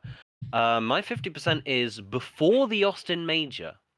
We're gonna get at least 2 new IGLs in T1 teams, by which I mean top 20 ranking, who haven't been in T1 teams before. I need to put up the ranking to discuss this one. I don't mean like top 20 right now, but as in like when they are moved to those teams, the teams that they move to will be top 20. Yeah, for sure. The Austin Major. You mean I wait? can So see it. I can see it. so you mean that? You mean before? We're gonna get brand new IGLs after In- the Shanghai Major. So is your put after Shanghai or before Austin? You mean like the rosters that are participating in the Austin Major? I think that T1 teams. I've said this before. I've touched on this before about them being hesitant to make big changes before the Shanghai Major. I think this is where there's going to be a lot of lost chances for a lot of players before they really want to shake things up for the new non-franchise. Like the non-franchising is looming up ahead on the timeline, and I can tell, like, you can bet your ass that every single organizer is looking at that and scrambling to come up with a game plan for like what they're going to do without the revenue share, and like where with them having to like actually focus on wanting to get into the major to get that sticker money. And I think that because it's a new game, even now, even with like the top teams of like FaZe and kind of Vitality and Na'Vi and Spirit, you don't really see a lot of strategies truly utilizing the new mechanics CS2 brought into the game. Yeah, we're not in the innovation central yet. Yeah.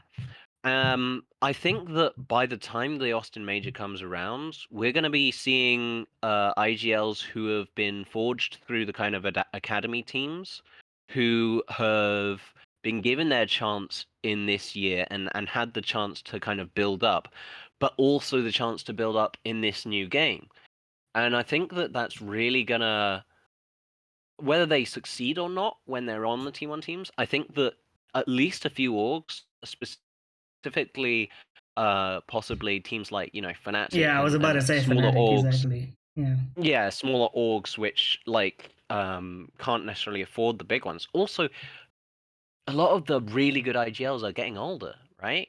Like even Karrigan having that 0 kill game in the major, like that was really shocking. It's great. It's good that he's kind of come back from that somewhat, but I genuinely think we're going to see a resurgence in new IGLs who like haven't had a chance on T1 before and are like thirsty for, you know, tier 1 competition before the Austin Major, at least in 2 teams, I would say. Okay, well, first of all, Karrigan got 1 kill, not 0, so put some respect on my 1. goal. I don't want to disrespect the game. Yeah, okay. Well, go. Is there anyone else have something to say before I jump in with this one? No, I think that's fair take. All right, I think I don't actually see. Here's the thing, right? When you discuss people getting old, the IGLs that jump to those teams are already going to be, I think, T1 IGLs. Because you said top 20, that's a wide enough net to the point where, like, if Stewie jumps into FaZe, that doesn't count, right? Because he's already there. No. Exactly. So if you're looking at IGLs who are really jumping from being like underground names, like Vondus is the only person who knows who they are. And then shout out Vondus. And then he shows up on like Fnatic and we're like, who's this guy? And then, you know, in the next 6 months we're like, holy shit, he's a genius, you know, or The like he's got some IGLs. Exactly. He's got some real special sauce for the IGLing. 2 teams in the top 20 by Austin Major, I think that's just too many. I think we'll get 1. Someone will join Fnatic, will finally get rid of Body, who keeps pretending to be an IGL. Who let Body IGL? I don't know, but he's doing it, so I guess he still has a job, right? But like, we'll get rid of Afro. Ultimate will get kicked from Liquid, and Ultimate will join Fnatic. That's my fan fiction, but they'll get like some unknown IGL. Hopefully, someone will actually scout it there. But 2 is, I think, too many. I don't think there's 2 existing in the first place. That's my doubt. A genuine doubt is I don't think that there's 2 like right now in like the next 6 months. We're not going to brew like an IGL capable of jumping into a top 20 team who's really that underground in the first place. I don't think that's the case. I think you have an outside chance with like a team like. Well, because put it in mind, it's not 6 months away. The Austin Major is in June. Yeah, so you have a year basically. But like the rosters are going to be set by then. I agree with you in that they don't exist right now, but I think by the time the Shanghai Major comes around, they'll have started to develop enough that their names will be starting to be made. Okay, I think which is why I'm skipping this current. Yeah, sure. I would give you 50% if you skip that one and moved on to the final major of the year. But I just think as it is, 50% is too high.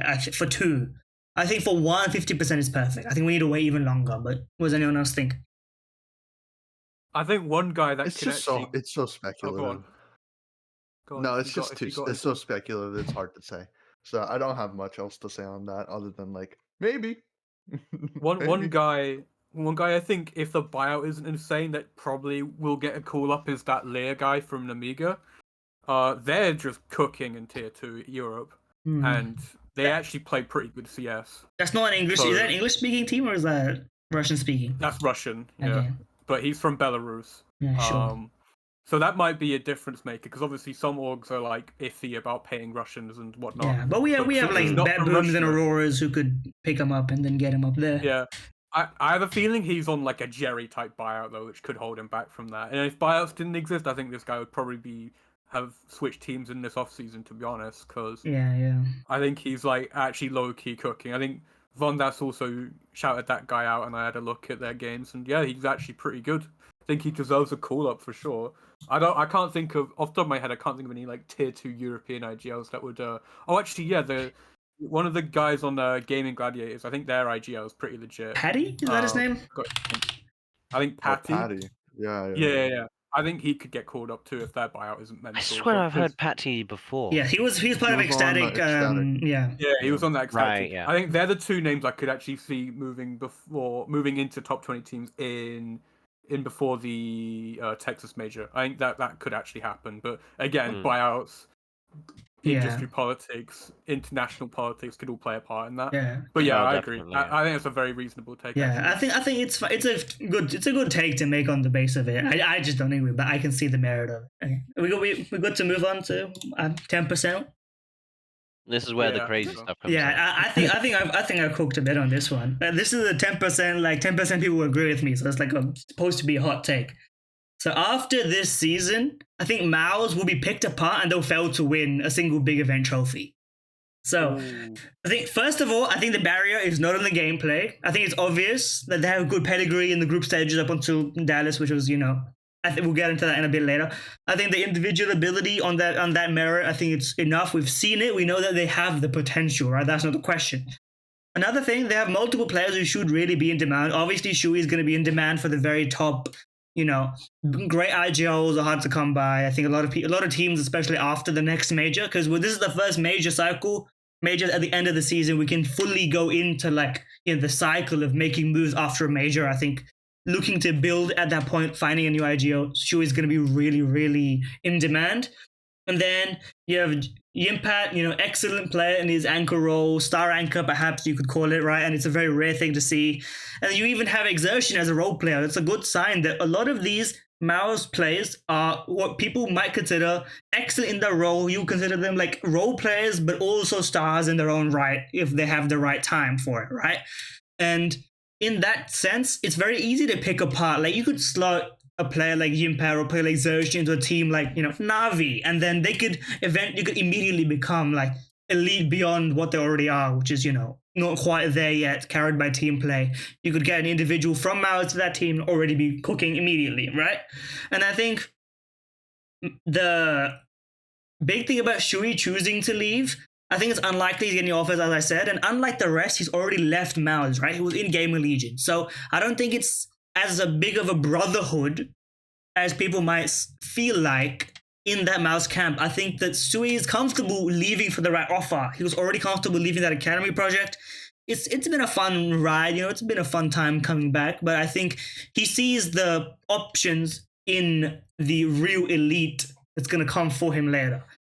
And I think this is the most like storyline driven point, as that current status reminds me exactly of Heroic when they were unable to win those non-banana cups. Now they did win crowd events, so it's already better than what MOUZ is doing right now.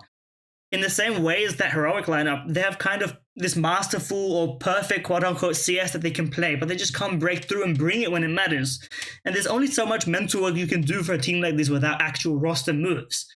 And they would need to win very quickly, and I'm banking on the fact that they don't win in this season for that to not play out. And I have some other stuff talking about Dallas and like narrative aspects, but I think I'll let someone else jump in because I'm sure you got something to say. Okay, I'll start because I've just looked at just Googled all their players' contracts, and they're actually in a pretty likely spot where they can retain all these guys for at least a year, if I'm honest. They have Shuhei, Zershin, and Torzi all on multi-year deals, which I imagine their buyouts are going to be ridiculous. Well, but the ridiculous, I don't know if they would be ridiculous is the thing, though. Have MOUZ ever asked for ridiculous buyouts for players other than I'm not like entirely Rops? sure. I'm not entirely sure, but I feel like they would for these guys. I think, maybe they know this is their way to stay not only profitable but relevant in CS, and the fact that they and they also have the coach on a long-term deal too. I just looked. So they've got all these guys and Jinfat and Brolin all on recently signed deals. So they can actually just tell anyone their price. They have all the negotiating power in this situation to keep all of these players. Whether or not they'll win anything, I think they have to break through eventually. I think they've got to. There's too much skill. Even though I'm still not 100% sold on Torzi as a player, everyone else is cooking. Ironically, I think Torzi is the only one who I'm 100% sold on in these crowd games, to be honest. Yeah, I think they'll. I don't know if they'll break through on a super big a tournament, but I think they'll be a relevant threat for a. Yeah, that's the thing, right? I actually think they will be relevant. I think they'll continue to. They may even continue to be flawless in groups this entire season, right? They may even win a game in playoffs. They may even make all the grand finals. But I'm saying if they complete this season, and as I predict, if they complete the season without winning a single event, I think the players will look at their email, but they'll look at their inboxes and they'll think, "Can I not win elsewhere?" Especially Shui, who definitely has the pedigree as an IGL. And if one domino falls, if Shui leaves, why doesn't everybody else also leave? What do they have to stay with if Shui leaves? Right? I think that's a huge question. And especially it goes for everybody. If Jinpat leaves, are they really going to think to not look at offers? I think Toshi is the one person who probably doesn't have crazy enough offers and would be benefited the most by staying. Right? You got Toshi and maybe Exertion who probably end up staying. Am I missing a player? We've got Jimmy, Toshi, Exertion. Who am I missing from this lineup? Just to refresh my memory. I'm cooking my brain on this. Brolan and Brolan and Shui. So I think Brolan stays because he hasn't gone so far beyond to be a star player that NiKo brought down. He's also pretty new to the team. And I think Torji stays. But I think all of the rest have easy slots into top teams right now. And as soon as one of them leaves, the others will think to leave. And then the dominoes will fall in the off season, and then the team will get taken apart. That's my opinion. Okay, that's fair. Yeah, but I think it's definitely unpopular for 10% take for this team of this caliber to fall apart after a season. Right. Anyone else got anything to say? Is that people think there's to be honest, I can kind of see it. Initially, I've been pretty skeptical of MOUZ. I think their wins are always very much overrated. I think that they are good at performing in incredibly low stakes situations, but every time I see people saying, "Oh, they're the next top team," something like this, I think people have the tendency to overlook the scenarios in which they get the results that they do. They have some good wins, like over Spirits. They seem to be Spirits' kryptonite right now, especially in low stakes or relatively low stakes events, like Dacha, or Dacha. But yeah, I can see them being picked apart as the pieces being seen more valuable, but than the whole by competitors. Yeah, I think that's it's a fair one, I think, as well. All right, let's. No one else got anything to say. We'll move forwards. I think it was Heseltine usually come after me, right? So what's your 10%? In my opinion, there is a 10% chance of British Alex being made head coach of Vitality by December. And here's why. That's crazy. Okay, This is why. Fucking hell. Their management, Vitality's management, are going to start coming to around the fact that X-Tez guy, bit of a fraud. He's not won. They've not won anything. What are they doing? They literally have a super team, in my opinion. Like, they have one of the most loaded teams in the game. And if they continue this downward trend of just choking, doing whatnot, they're gonna call in Alex himself, big because boy. he knew how to get the most out of Ziwu. And in my opinion, I don't know if this is backed up by any kind of statistics. I've not checked. I don't care. I think Ziwu had the most impressive run of playoffs in his rookie year when he had Alex IGL. I think Alex, obviously, I don't think he can play anymore. To suggest that he could come in IGL is incorrect. I think when you're out of the game for that long, that's just not happening. But as a coach, I could see it. I could see it because I think he knows exactly how to get Ziwu like online when it matters. And there was, in my opinion, less choking from Ziwu in his rookie year when you'd think he has the least experience, which he did, when he was IGL by Alex. So I think Vitality are actually going to do it. It's a long shot because you never know, like, Vitality could start winning again. But if they don't, Alex is there. Just sat Alex around. just comes up with one of Somewhere those in like London. air purifiers.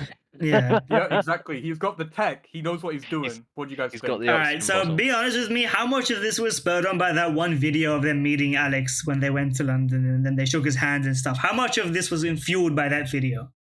A little bit. I can see something was going on there. 95% of this.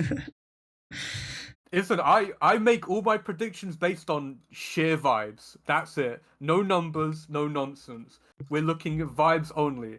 And they looked like they had great vibes in that one small video clip, and that was enough for me to make this take. So there you go. All right, Stats so don't need 'em, vibe. I think 10%. I think it's ridiculous and nonsense, and it's based in nothing, and it's absolute dog shit. First of all, but to explain further why, I think you're underestimating the aspect of Ziwu needing French caretakers. I think this is gonna be true for a while still. I think that I think if you do this, you have to do it both. You have to get rid of Apex and X-Tez as well. I think they're currently working through stuff together. They kind of have this French brotherhood going. I think they're still fooling themselves and thinking they're a French team by having these three French figureheads, right? Because you got basically quote unquote irreplaceable pieces in all of them, right? You have the star player and the best in Ziwu, you have the IGO, and you have the coach, and they're all French, and so you can't get rid of any of them. And we're still a French team, la la la, Vitality. But I think you could cook with this take if Apex is booted by the management, and then they go get rid of you both, get someone else in as the IGL, and then they dig out Alex from like a random pub, and they're like, "Come, coach, you do something with your life." Right, but there's absolutely no reason to believe Alex is even interested in Counter-Strike at all. He doesn't have any social media activity, doesn't have any CS activity at all. I was checking his like FACEIT history, and I couldn't even know what year the last time he played FACEIT was. It said a month, and I was like, oh, when was this month? Because it doesn't show years in the FACEIT match history. So I was scrolling back in his teammates, like, because some of his teammates would play more often. So I was like, can I see your history? So did you play this year? Was this 2024, 2023? When did you last play Counter-Strike? I don't think he's got any interest in it. And I think for a team of the caliber that Vitality is, they would rather get like anybody else. I think they'll be more likely to get Zipex from MOUZ as their head coach, right? To pick him up and then put him in there because he's got experience in winning in the big stage or some nonsense. And that's more likely than getting Alex. And I don't think I've got two responses. Go ahead. History is on my side with this one. The French scene. Do you remember that one time where they had to unretire RPK? Envious had to like go out to his little wood hut in the middle of rural France and go get RPK because they'd run out of talent. This could happen again. Number 2, Alex may have an English flag, but he's spiritually French, so he'll get straight back in there. He's spiritually French. Wild. Does he even know how to speak French anymore? Yes, he's fluent. He's fluent, He's yeah, got but, it. but has he used it? When was the last time he spoke French? Is a real I'm question. pretty sure he lives in Paris. Does That's he, where I'm okay, if he going. lives in Paris, but then why they suspicious? Why did he come to London? Then? I'm just saying it could happen. It's got you thinking. It has got me thinking about absolutely It's nothing. definitely got something thinking, I yeah, guess. it's for sure. So, you have anything to say on this? He's definitely thinking. He's definitely disappeared. I don't have the thing up. Gone. Okay, I'm gonna assume that's his Gone. official response. It's got absolutely nothing to say. I think that's also Silence. it's deserved. It's deservedly. He's got nothing to say. Deserved. 10% is It's outrageous. plausible. 10% I is will say this, outrageous. 10% is very plausible. It's very, very That's like 1%. apt. I That want is to believe reasonable. you as like somebody who wants there to be more UK representation, but like the logical side of me screams. What about what a part of esports is logical, just in general? We're watching people play You've games. got me there. There you go. Yeah, but first, Vitality, Anything can but it's not like happen. Vitality have made like horrible moves to go down to that level where I start. Like, okay, you know who would sign him as coach? Jokasteve, all right? That would happen. Hey, Shotgun Steve. That would be Sawyer's actually a back, good so I signing. revived Shotgun him. Steve. Oh man, I'm saying it's possible. it's 10% is 10%. more than Okay, apt. I'll give you 10%. Alex, Are you saying a UK player on an NA team is more likely than a UK player on a French team? I'm saying a UK player on a Jokasteve GM'd team is more likely than a UK player on No, Vitality. I still think Vitality getting Alex is more likely than that. I think. Okay, I think I'm we seeing want- the vision. Let me look at some some English-speaking coaches that they could like. Okay, who's the do Ninjas in Pajamas We've have an gone from assistant like a coach? serious podcast stats-based stuff to like Alex could make it to Vitality again. But He I'm is saying the- he just goes out to use Zero. and That's all I'm- logical, then that- you came to the wrong podcast. No. You guys Follow have missed me, the Will. point. It's the fact that he has the knowledge of how to unlock Zero. He knew Does how to do it, Zero need to in be? my opinion. acting what like he's got fucking the fucking unlocking needs to Konami be code done, to bro? Zero. Just get him to lock in harder. I don't know. Lock in, my friend. Lock in. If he Yeah, wasn't literally. locked in already, like what? Alex is gonna come back. He's like, brother, I've got the secret code for this one. Like, I He's a reckon- known- I reckon he's- it could happen. I He's don't gonna, think there's as anything I left, said, man. as I joked, he's gonna have the fucking oxygen tank. Just plug it in straight in him. You know, like the cancer patients, but like for CS. He's got the copium, like the anti-chokium. He's No, got some. no, you know Tokyo. how There there's you go. unbelievable. Nah, You you're got anything to say, ridiculous. Sawyer? Nah, it's reasonable. I think. I just don't support British people in any facet, especially in esports. So, no, I don't Wow. have anything to say. Alright, well. We have the goat British fucking quote-unquote casters, people, so I'm fuck kidding. you. Yeah, go. Yeah, Alex. 10% chance. Alex goes to cast. He joins the trio of Machine and Sponge. What do you mean 10%? It's inevitable. Every UK player. Yeah, exactly. That's his preferred career path. Okay, we got what? So you want to go next? Yeah, sure. Before if you have to leave afterwards or something. Yeah, I probably have to leave in a Yeah, bit. yeah, so deliver I us your kinda have a take. twofer. I have two that I've kind of been sitting on. So if my first one's whelming, then I think we'll go on the next one. All right, all think- right. I'll go for the positive one, and the other one's more negative. So my 10%, my positive one is Insani will be a top 10 player in the next year. Not Wow. top 10, top 20 player in the next year. Nah, you reduce the stakes on that one, man. Keep it top He is 10. not top He's an entry fragger. He inherently won't have great. Well, stats. Dong's number It's just one, that- but entry frag is too hard now. Hey man, the teams he's been playing on, he has to make shit happen. on MIBR, I swear they're only held together by Insani and Thief popping off every here and then. But like your core of Drop, Brenizan, and I forgot the other one. It's not great. Well, Exit. Who's the other guy? Holy Yes. shit! I was just looking through his stats. He dropped a 2.0 versus Heroic, He is good. Yeah, he's a good amazing. player. but He's then he more than dropped a good. 0.9 and a 0.7. He alright. isn't consistent Hey, enough man. for me yet. But He isn't consistent enough yet. But he like reminds me of like a better Flames, like a much better Flames in terms of like a rookie, and he already seems like a nearly complete product. And so just getting into a good system, I think he'll shine. okay. It's just the issue is that a good system in Brazil is a very hard thing to put together. And I think that's only happened twice in history, and they both were pretty fucking good teams. Hey man, It's just I like hear what you're saying. Bring back Fallen. I'm The- going to rip my hair out. He may genuinely Insani Fallen IGLs through 2025. Insani joins Fallen's team, Furia. And then That would be the I will worst agree with outcome. you. How's that? I just want this kid to succeed because he's fucking good, and I'm getting a phone call. All right, yeah, okay. Well, while he answers his phone, we can talk about this one. Anyone want to go first? Because I think I've got something to say as well. You can go first. Right. I need to process. Yeah, so I think there's multiple levels of which 10%. So it's 10% chance or 10%. I need to know the framing on this. Is it 10% chance or 10% people will agree? Because 10% people will agree. I think it's less than 10%. I think it's 1%, and they're all from Brazil. But I think in terms of 10% chance, I would honestly say 5% chance, and there's a lot of factors that have to go his way for this even to be considered. He has to leave MIBR. He's not making top 20 with staying in MIBR. There won't be in any tournaments for him to get the placing, right? First off, because they're not going to be invited to stuff in 2025 with the what do you call it, the Valve invite system that's going to be going forward. He needs to join a higher ranked team first of all, or MIBR needs to become good, which I don't believe in. So what team could he join that speaks his native language? It's literally what, Furia, or maybe Imperial gets good enough and he joins Imperial. That's like an outside chance. So we're like compounding the odds. We're doing like conditional probability, multiplying stuff. We're going beyond 10% already, I think.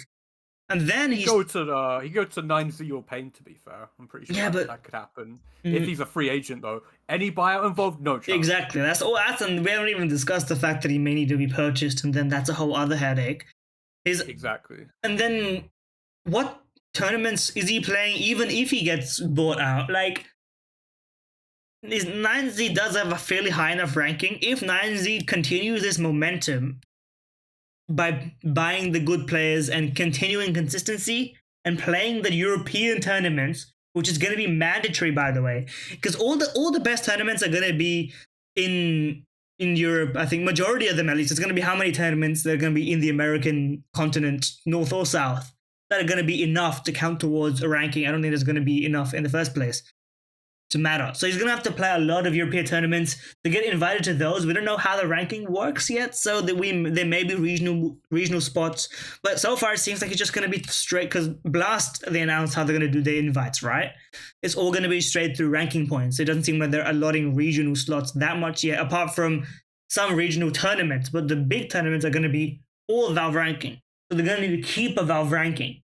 So for next year, he has to join okay, let me pull up the Valve ranking real quick. Someone else take this. Someone else discuss this one while I just pull up that ranking. Okay. Oh yeah. I'll go on. Okay, like the thing is, like, if the Brazilian scene wasn't just like handicapped by like some of the most like insane buyout laws outside of, I think, Russia, like they would just be so good. And it just sucks they can't play together. I mean, this has been like a narrative for at least 4 years at this point. But it just remains a tragedy. Like, the fact that, like, you can't have Bigger Zero and Insani on the same team, or whatever. Okay, Sato can't team up with Insani. I'd like to say, now that I'm back, yeah. they actually do role overlap pretty hard, Biguzera and Queserato. I've dreamed up this super team many times, so like it's very. If someone had to give, someone would have to give. Hmm. Because Yeah, Big Azera actually has the most star rolls ever, which is kind of crazy. So, not to kind of derail the conversation, as I kind of have a time limit now. So Yeah, my go ahead. second 10% is Stewie retiring, Hooray! calling it quit. I would love that to happen, but I put it at 10% because that little check stealer is going to that's a horrible 10% take checks. because it's way higher than 10%, and I think everybody kind of knows that. Like, I don't think it's like I want him to retire so bad. I don't think it's want 10%, man. Like, do you think it's lower? I think it's way higher. I think it's way higher. Like, it depends on the framing of it. Do you mean that he retire just as in retired? completely gives up on all pursuits on all games and just streams or some shit? Yeah, he fucking joins Mythic. You know what I mean? Like, he's Okay, just, yeah. Then I think that's like 50%, honestly. I don't think so. Do you mean like now or like what time frame? 10%. I just think that he calls it quits. He will never join another team ever. Like, I think that's a 10%.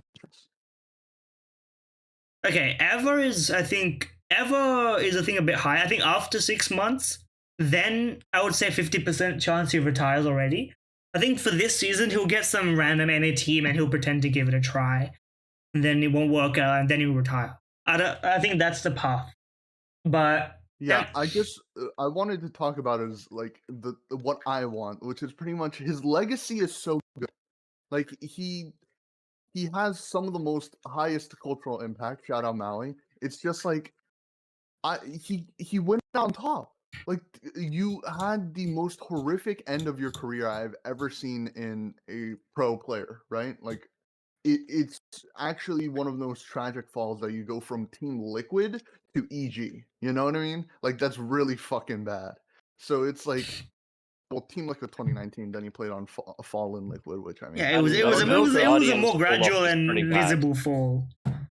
Yeah, but like you ended up on top. I think we just call it quits. You got to retire and winning at home and you won an S tier trophy. Like, who doesn't want to end their career like that rather than ending in honoris, which XD. So like, I don't know. That's kind of all I want. That's all I want, but I know it's not gonna happen because he's gonna join NRG. I think someone else said this. I think I already said something for it. This may be BM, but is he worse than Hexed? Wow. Is he worse than Probably. Hexed? Would that just be a side individually, I think actually yes. Right now, I think he's worse individually than Hex. Hex is at 1.15. It's a conversation, though, isn't it? It's a conversation. It's not a long one. Against farmers. Yeah. Okay. What did Stewie have against farmers in Legacy? It was like 0.95. Going back to what was it, top 20 for Insani. I mean, I was looking through the different top 20s currently last 3 months. It depends on if you filter to big events or LAN. But I mean, LAN, he's already top 10 last 3 months. I mean, that's very stacked in his favor because he's going versus purely NA teams, which are, as we know, teams in inverted quotes, should we say. But I wouldn't put it as low as 10%, honestly. You wouldn't say low as 10%, top 20 player next year. I think like if he was able to get onto a good team, then I would say like it was actually my original 50, and then I realized Brazil. Yeah, but skill wise, no, but yeah, the buyout system and stuff really fucks it.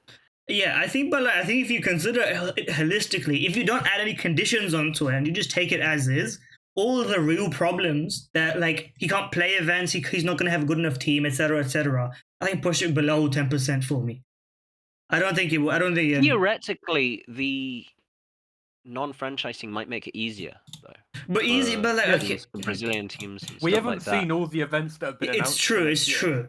We don't know how So many. like it is possible. Okay, like, let me. Okay, I was looking at this. If, So I would if I there's would like say twice 10% as is many like a events, like reasonable. they could definitely MIBR can definitely get to some of these events.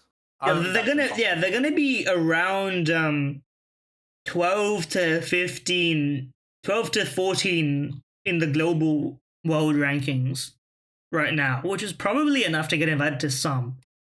Yeah. It'll be enough to get invited to play in them. So actually, you know what? Nah, I agree now. 10%. Now I'm looking at the actual points base, and like even all three teams, by the way, I just checked. MIBR, 9Z, and Furia are within like 20 points of each other. So it actually doesn't even matter. He's probably gonna, even which one he goes to, if he I individually actually performs. think regardless of team, Yes. he will probably make I the think top he 20 can. if I they think he play the actually can events. make it. Not gonna lie. I think 10% is fair. Actually, you've won me over. Yeah, That's a reasonable take. I think the thing that really tips it over for me is the removal of the franchising. Yeah, really yeah. is going to open things up a lot for It's gonna be way easier for them to get invited than I thought it was. So I think it actually makes sense. Yeah. I think that's a good point to move on to your. You got the final 10% take, right? Safe your last, right? So I don't know how controversial this is going to be. This was actually originally going to be my 50. I kept going back and forth on it, but I decided not to let the fanboyism win in me. My 10% is that Spirit/Donk will win Cologne and the Shanghai Major to get the trifecta of Katowice, Cologne, and the Major in his rookie year. 10%. That might be the most. No, Is that the greatest rookie run of all time? I like what you're talking here. This is great. Let me get into this. Yeah, go on. So I believe the individual skill is definitely there, as we've seen in like their Katowice performance, and more recently in Blast, right? in Blast. Yeah. I think the relative lack of stage performance in front of big crowds, like for Shiro, is a hindrance. But Shiro has been improving, as we saw at Blast. He outperformed Donk basically on the big stage. But especially Zontix and Magic, it's really hard to see how the Shanghai Major will shake out. I think that they got very unlucky in the previous major. In terms, not unlucky in terms of rounds could have gone their way. Like, I think they just weren't necessarily ready for it in the right way. If that makes sense. And this is to say nothing of the chances of teams popping off, especially at best of one stages, which really have no place in a major, but that's another conversation. I think Donk's definitely proven his consistency by now. The only times it's been notably worse has been with Asterix, like in Dallas. I know this sounds like a fucking insane thing, but the air conditioning was cold enough that G2 complained to have it turned off, and it statistically, like you can look at the stats, it affected their performance. You can see the map because they did a big tech pause. I respect your opinion, but I'm not allowing an air conditioning affected Donk take in my podcast. Okay. We gotta have some pedigree and some self-respect here. Like, no, but like genuinely, to like the G2, I think it was their GM or something, demanded that the AC be turned off in the Dallas thing, and because Monsi was like shivering, and literally like next game, they both did much better. It sounds like an insane take, but point being that there's always been like weird asterisks around the times when Donk hasn't popped off, and even the times he hasn't popped off, it's still been like a 1.2 rating, which is fucking insane. I genuinely think that they've proven themselves at Katowice. I think that they can win Cologne. The big question is the major for me. And that's going to be the real proving ground to see if they can get the trifecta. But I think it's 10%, possibly even higher for me, as to them getting the trifecta. Off to you guys. So yeah, if you're still here, you can give your thoughts if you need to leave quickly. I am. It would be the greatest rookie run of all time, right? It would be. Yes, without a doubt. I think so. I mean, almost. Assuming he also gets at least one of the two MVPs, it would definitely be. I would probably say that it's higher than 5% for sure. It's just like you need to make sure that everyone, especially Zontix, in my opinion, who's kind of been a pain point, performs. And I don't think it's that crazy of a take, in my opinion. But like, just I'm kind of thinking about the scale of It it, requires and a lot to go right. That's it true. It requires quite does. a bit to go right. But it also requires like it not requires anything. It's just insane. Like that's almost is that better than simple? Is that like already like he's on a better I trajectory wouldn't say than Simple individually, if but he keeps team-wise, winning? yeah. If he keeps I wouldn't say winning, it's like individually better, but team-wise, yeah. he's immediately like almost not like GOAT conversation, but he's like his trajectory is insane. Like as a rookie, 17 years old, you win Katowice, Cologne, and Major in your rookie year, and you have that much career left. It's insane. So I personally think 10% is a little high, but like at that point, you're kind of like, I think it's Splitting hairs. 8%. Like you're splitting hairs. So I think it's a pretty good take. I'm just worried that if Donk peaks too early, does he Stewie himself? Like he's What? like, Don't even. I mean, he's like, I'm better than you. I know what I'm doing. I don't have to learn anymore. That But kind of like thing. in the He interviews, looks he so seems humble. so Bro. humble. Yeah, you're So right. like I So like, really don't see yeah. that happening. Like I don't see him stewing. Yeah. So I'm really excited for his future. I have a soft spot for entry fraggers. That's why I like Stewie. That's why I like Insani. And I want to see Donk do well because I think he's really good for the esport, especially since we need new blood.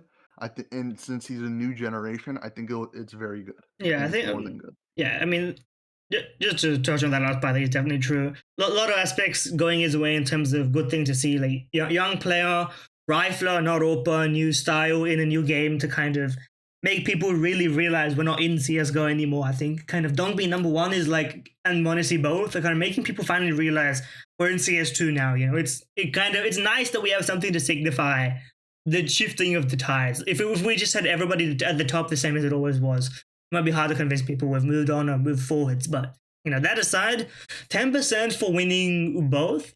I think if I think about it step by step, if I think Cologne, what are Spirit's odds, I will put them. I would say it's probably higher than 20%. I would say maybe even higher than 30% if I have to be ambitious about it. But then, do I think that the odds of winning Cologne and the major are equal? I would say higher chance they win Cologne than the major. I would say if you combine, Definitely. I would say if you make do a little bit of combination on that one. To go in a maths perspective, 30% for both puts it at about 10%, right? Like 0.3 times 0.3 is 0.09. It's about 10%. In that case, it's actually not so far off that I can disagree with it outright. But me personally, if I'm thinking without like any analytical brain of thinking based on vibes, I would put it at like 20%. Because I kind of believe in them. I think that London victory really got them back into gear. I think they realized okay, we're not just a fluke team from one victory. We have depth, we have pedigree, we can win in crowds, we can, the only step left is the major, but then again, so you can't win it until you win it. That's like we're waiting to see. But I think 10% the is big pain point for me is the best of ones at the major. Like that I don't really think, yeah, but I don't think it's that much of a problem. I think they'll make it to the playoffs, but it doesn't matter how they get there, and then we see it from there. I think that's fair. I think that's fair. I've got more points on this. Yeah, go on. I think Spirit, in my opinion, are actually the most by quite a margin, the most stacked team in terms of like skill in the world when it counts. When it counts I think they might have a slightly lower floor than Vitality, but when it matters most, they get it done. I think an underrated part of Team Spirit, having watched pretty much this entire team's history since like this core was Spirit Academy, like a year and a half ago. Yeah, like sure. Their mentality is unreasonably good for how young they are. They're actually quite. I've seen them come back from like scorelines that just don't make any sense, and they almost did it at the major as well. Insane. Their resilience for how young they are is crazy. And another aspect that never gets talked about, their coach Hallie deserves way more respect than people realize. Of course, yeah. Oh yeah, He's been doing looking after so much for this team for for this organization for years, and like I hope he does. Like if Spirit do actually manage to win one of the two of Cologne or the Major, like I mean, to be honest, he should already be in Coach of the Year discussions, but I don't see them ever. No, I don't think people, because he doesn't do interviews, people just don't know this guy. But like this guy is really smart. He really knows CS, and I think having a great coach, an excellent star player, an excellent second star, and a developing third star with 2 role players. I mean, that is like, I mean, it's the fucking keys to, insane that like if Donk dominance. wasn't on Spirit, like Magix would be considered the star. Would that be? Maybe, Well, yeah. no, I mean, roles wise, depending on who you ever Like plays with him, and there's a lot of Donk, questions. I think but, they like, switched around positions if I remember Yes, correctly. yes, 'cause I think Magix so. used to have the same sort Yeah. of, yeah, Magix positions definitely as- sacrificed in the new lineup. which I mean, of course you fucking do because it's Yeah, Donk, yeah, yeah. but like He's fine to do that. you know, Because Magic's been here for ages. Like I think he's been through a lot of role changes. Like I don't That's think it's a right. problem for him. Yeah, It's I crazy. think it's actually more likely than 10%. I'm gonna say 25%. Yeah, I think it is more like I 10% actually. To be honest with you, I but think that's they're loaded. yeah, but like that's. They Well, get it done. I think. this I is think, why I was putting it between. Yeah, like, yeah, I kept yeah. switching between 50 and 10%. But 50 is too but I high didn't for want to put this. 50 is because too high 50 for is this. like It's closer to 10 than 50, but I think it's I think you're actually underrating them a little bit. But it also feels really well, outrageous it's only to say because I'm it. sticking to the format of Yeah, 90, of course, 50, of course. 10. Like I would put higher than Yeah. 10%, but And just to round out this Halley thing, I think one thing that's gonna really suck for Halley is that people are not gonna give him the credit like Blade gets the credit because Blade had so much of a career before he joined Navi as a coach that like people are always gonna discuss Blade higher because they saw, you know, all that stuff we did in Flipside, and then they kind of add that onto all of his achievements in Navi, despite the fact that, you know, Blade and Navi has, just to correct me if I'm wrong, has Blade and Navi always had simple electronic up until like recent history, right? Back when he joined? Or let me just get my Blade- timeline correct. Yeah, Blade. I think Blade Blade had brought simple on electronic from the start. electronic, didn't he? No, because Kane was the coach for like Yeah, a good yeah. year and a half before when Electronic was there, but then Blade came after Zeus retired and Kane left as well, which was like mid 2019. Yeah. So So, like yeah, in he's been there for a while terms now. of like having 2 really, really fantastic players like what we have now with Donk and Shiro, right? You know, he's had Mhm. those 2 fantastic players for a while, and then now he's also proving his versatility and his tactical, you know, strength, etc., once again. And so it's going to be impossible for people to give Halley his flowers while Donk and Shiro are constantly like up there in the server. And because he doesn't have any of the history before that, he's also not going to get credit for bringing He Donk does up have from history. yeah, but like people don't He know does. it, right? That's the thing. Yeah, And he's- he was coaching the Spirit team that made the Antwerp semifinals and the one that made yes, the top exactly. 8 But Rio as people, well, people are not going to way give less that one. experienced players. Yeah. People are not going to give him that kind of credit that I think he does deserve. So I think his challenge is going to be winning so much that people have to eventually accept that he's probably, you know, intelligence wise and in terms of capacity, I think he probably is on that level. Like, you know, right now, I think you can't really say otherwise, obviously, because they're winning so much. You know, maybe we're yet to see 100%. it, but I would put him on a similar level to Blade right now. But he has, that's but too he early to had. say. I think personally I think that's current a wild form, take. not like legacy and Not all time. pedigree. No. But I think Right. currently, Well, I agree. but because it's really hard to say what current form of a coach is, right? That's such a like ghost topic. Like you can't really discuss it. It's current form of a coach is current form of a team in people's eyes, right? So it's impossible. But I think it's the role which is like even less visible than the IGL. Yeah. I think we got anything else left to say, or are we done? I think we covered everything, right? Yeah, I think I'm gonna add a quick 1% take. Yeah, 1%. We got a new addition to the format. Yeah. Spirit might try for Monacy. Well, I mean, I'm sure they've been trying for Monacy this whole time, by the way. Here's So the if they thing. could actually, if they Not had the gonna money get rid to of do Shiro. that, Yeah, I'm Here's the trying thing, for I'm not- Monacy. I'm calling him. listen, No. their payroll They're would gonna be try the for biggest Shiro. in CS history by Try for far. Monacy. Yeah, go on. And keep on Shiro and try the double up Keep meta. on. That's the Okay, 1%. that's 0.001%. That's crazy. It makes no sense. And no, because Monacy is fucking insane at rifling. He would You be could have main him rifle. You could have him rifle. He would but be I don't main think he- rifle, secondary AWP, because Shiro I is would- a very pure AWPer. He's not as great in rifle. I mean, he's still great, but not as good as Monacy. You would double AWP, and you would replace, I'd say, Magix. It would have to be Magix. Yeah, but then Because Zontix is a fucking insane support. that's true. But then you're putting a lot of pressure on basically everybody. Because they wouldn't aren't you straining the double all roles the at that time. point? Like Monacy would mainly rifle, but yeah, Monacy would mainly rifle. Shiro would main AWP, but imagine trying to defend listen, against that, right? Imagine there's they're popping off on no. a CT side. You've got Shiro AWPing on A, Monacy AWPing on B, Donk where the fuck he wants to go, probably down top fucking mid on Inferno. Like, you can't win. Yeah, I mean, this is definitely like what people imagine VR porn to be like. Like you put the headset on and you watch, like, you got Donk and you can have Shiro and Monacy, but they're in the same team, so it's okay. It's like, it's on the same tier as, like, I'm stuck in the washing machine. It's perfect.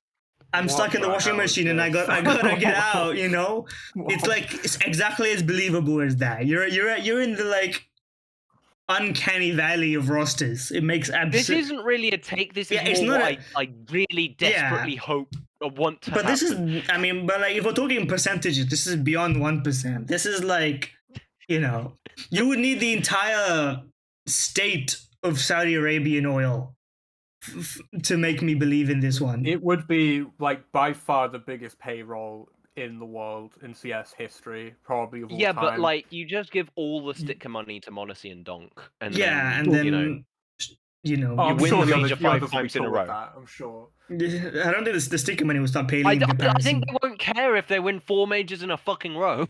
Funny thing is, I think that team would actually actually win less, in my opinion. But I just don't think it works. I think it's, people love to come up with this stuff like, let's build this, Donk, Simple, Zawu, Monacy, and then whoever. But, NiKo, like, IGL. I don't. Yeah, but Monacy is a really fucking great rifler. I think he could slot in Magix. Yeah, I just don't think. Yeah, but I don't think it works that way. I think we want it to work that way. I think in that imagination, we're literally making it work. It's like, to bring up this. It's like a harem anime. Like, it doesn't. It's not practical. It doesn't make sense. Like, you want it to work, and you're like, in theory. As if you've just related that to fucking. Yeah, because you're like, I have enough time. I have enough roles for all of them. I have enough time for all 3 of my wives. Like, it doesn't make sense. Like, we're not in, like, the role-less enlightened era of Counter-Strike. Roles exist, and teams need spots and positions. Like, you need someone to sacrifice somewhere, and. Like what Zontix and Chop Up. Monacy and Donk both entry. Yeah, that's fine. Monacy and Donk can play together. Shiro doesn't need to be there as well.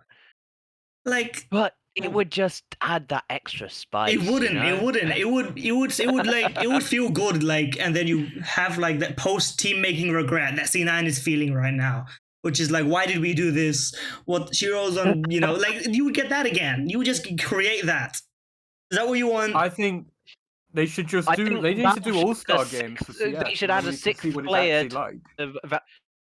Valve add a 6th player to the teams, so it's 6v6, and then you and then they turn on the broadcast and we're playing Overwatch. That's the conclusion of this entire. Yeah, that's what we're playing. Overwatch 1. There we go. All right, I think that's a great place. That's a great place to end. All right, I got no outro. Thanks for watching. See you all in the next one. Hopefully we can continue doing guest one. I think this really ups the enjoyment for everybody. I'd love to come back if you would take me. Yeah, of course. And right. See you all next time.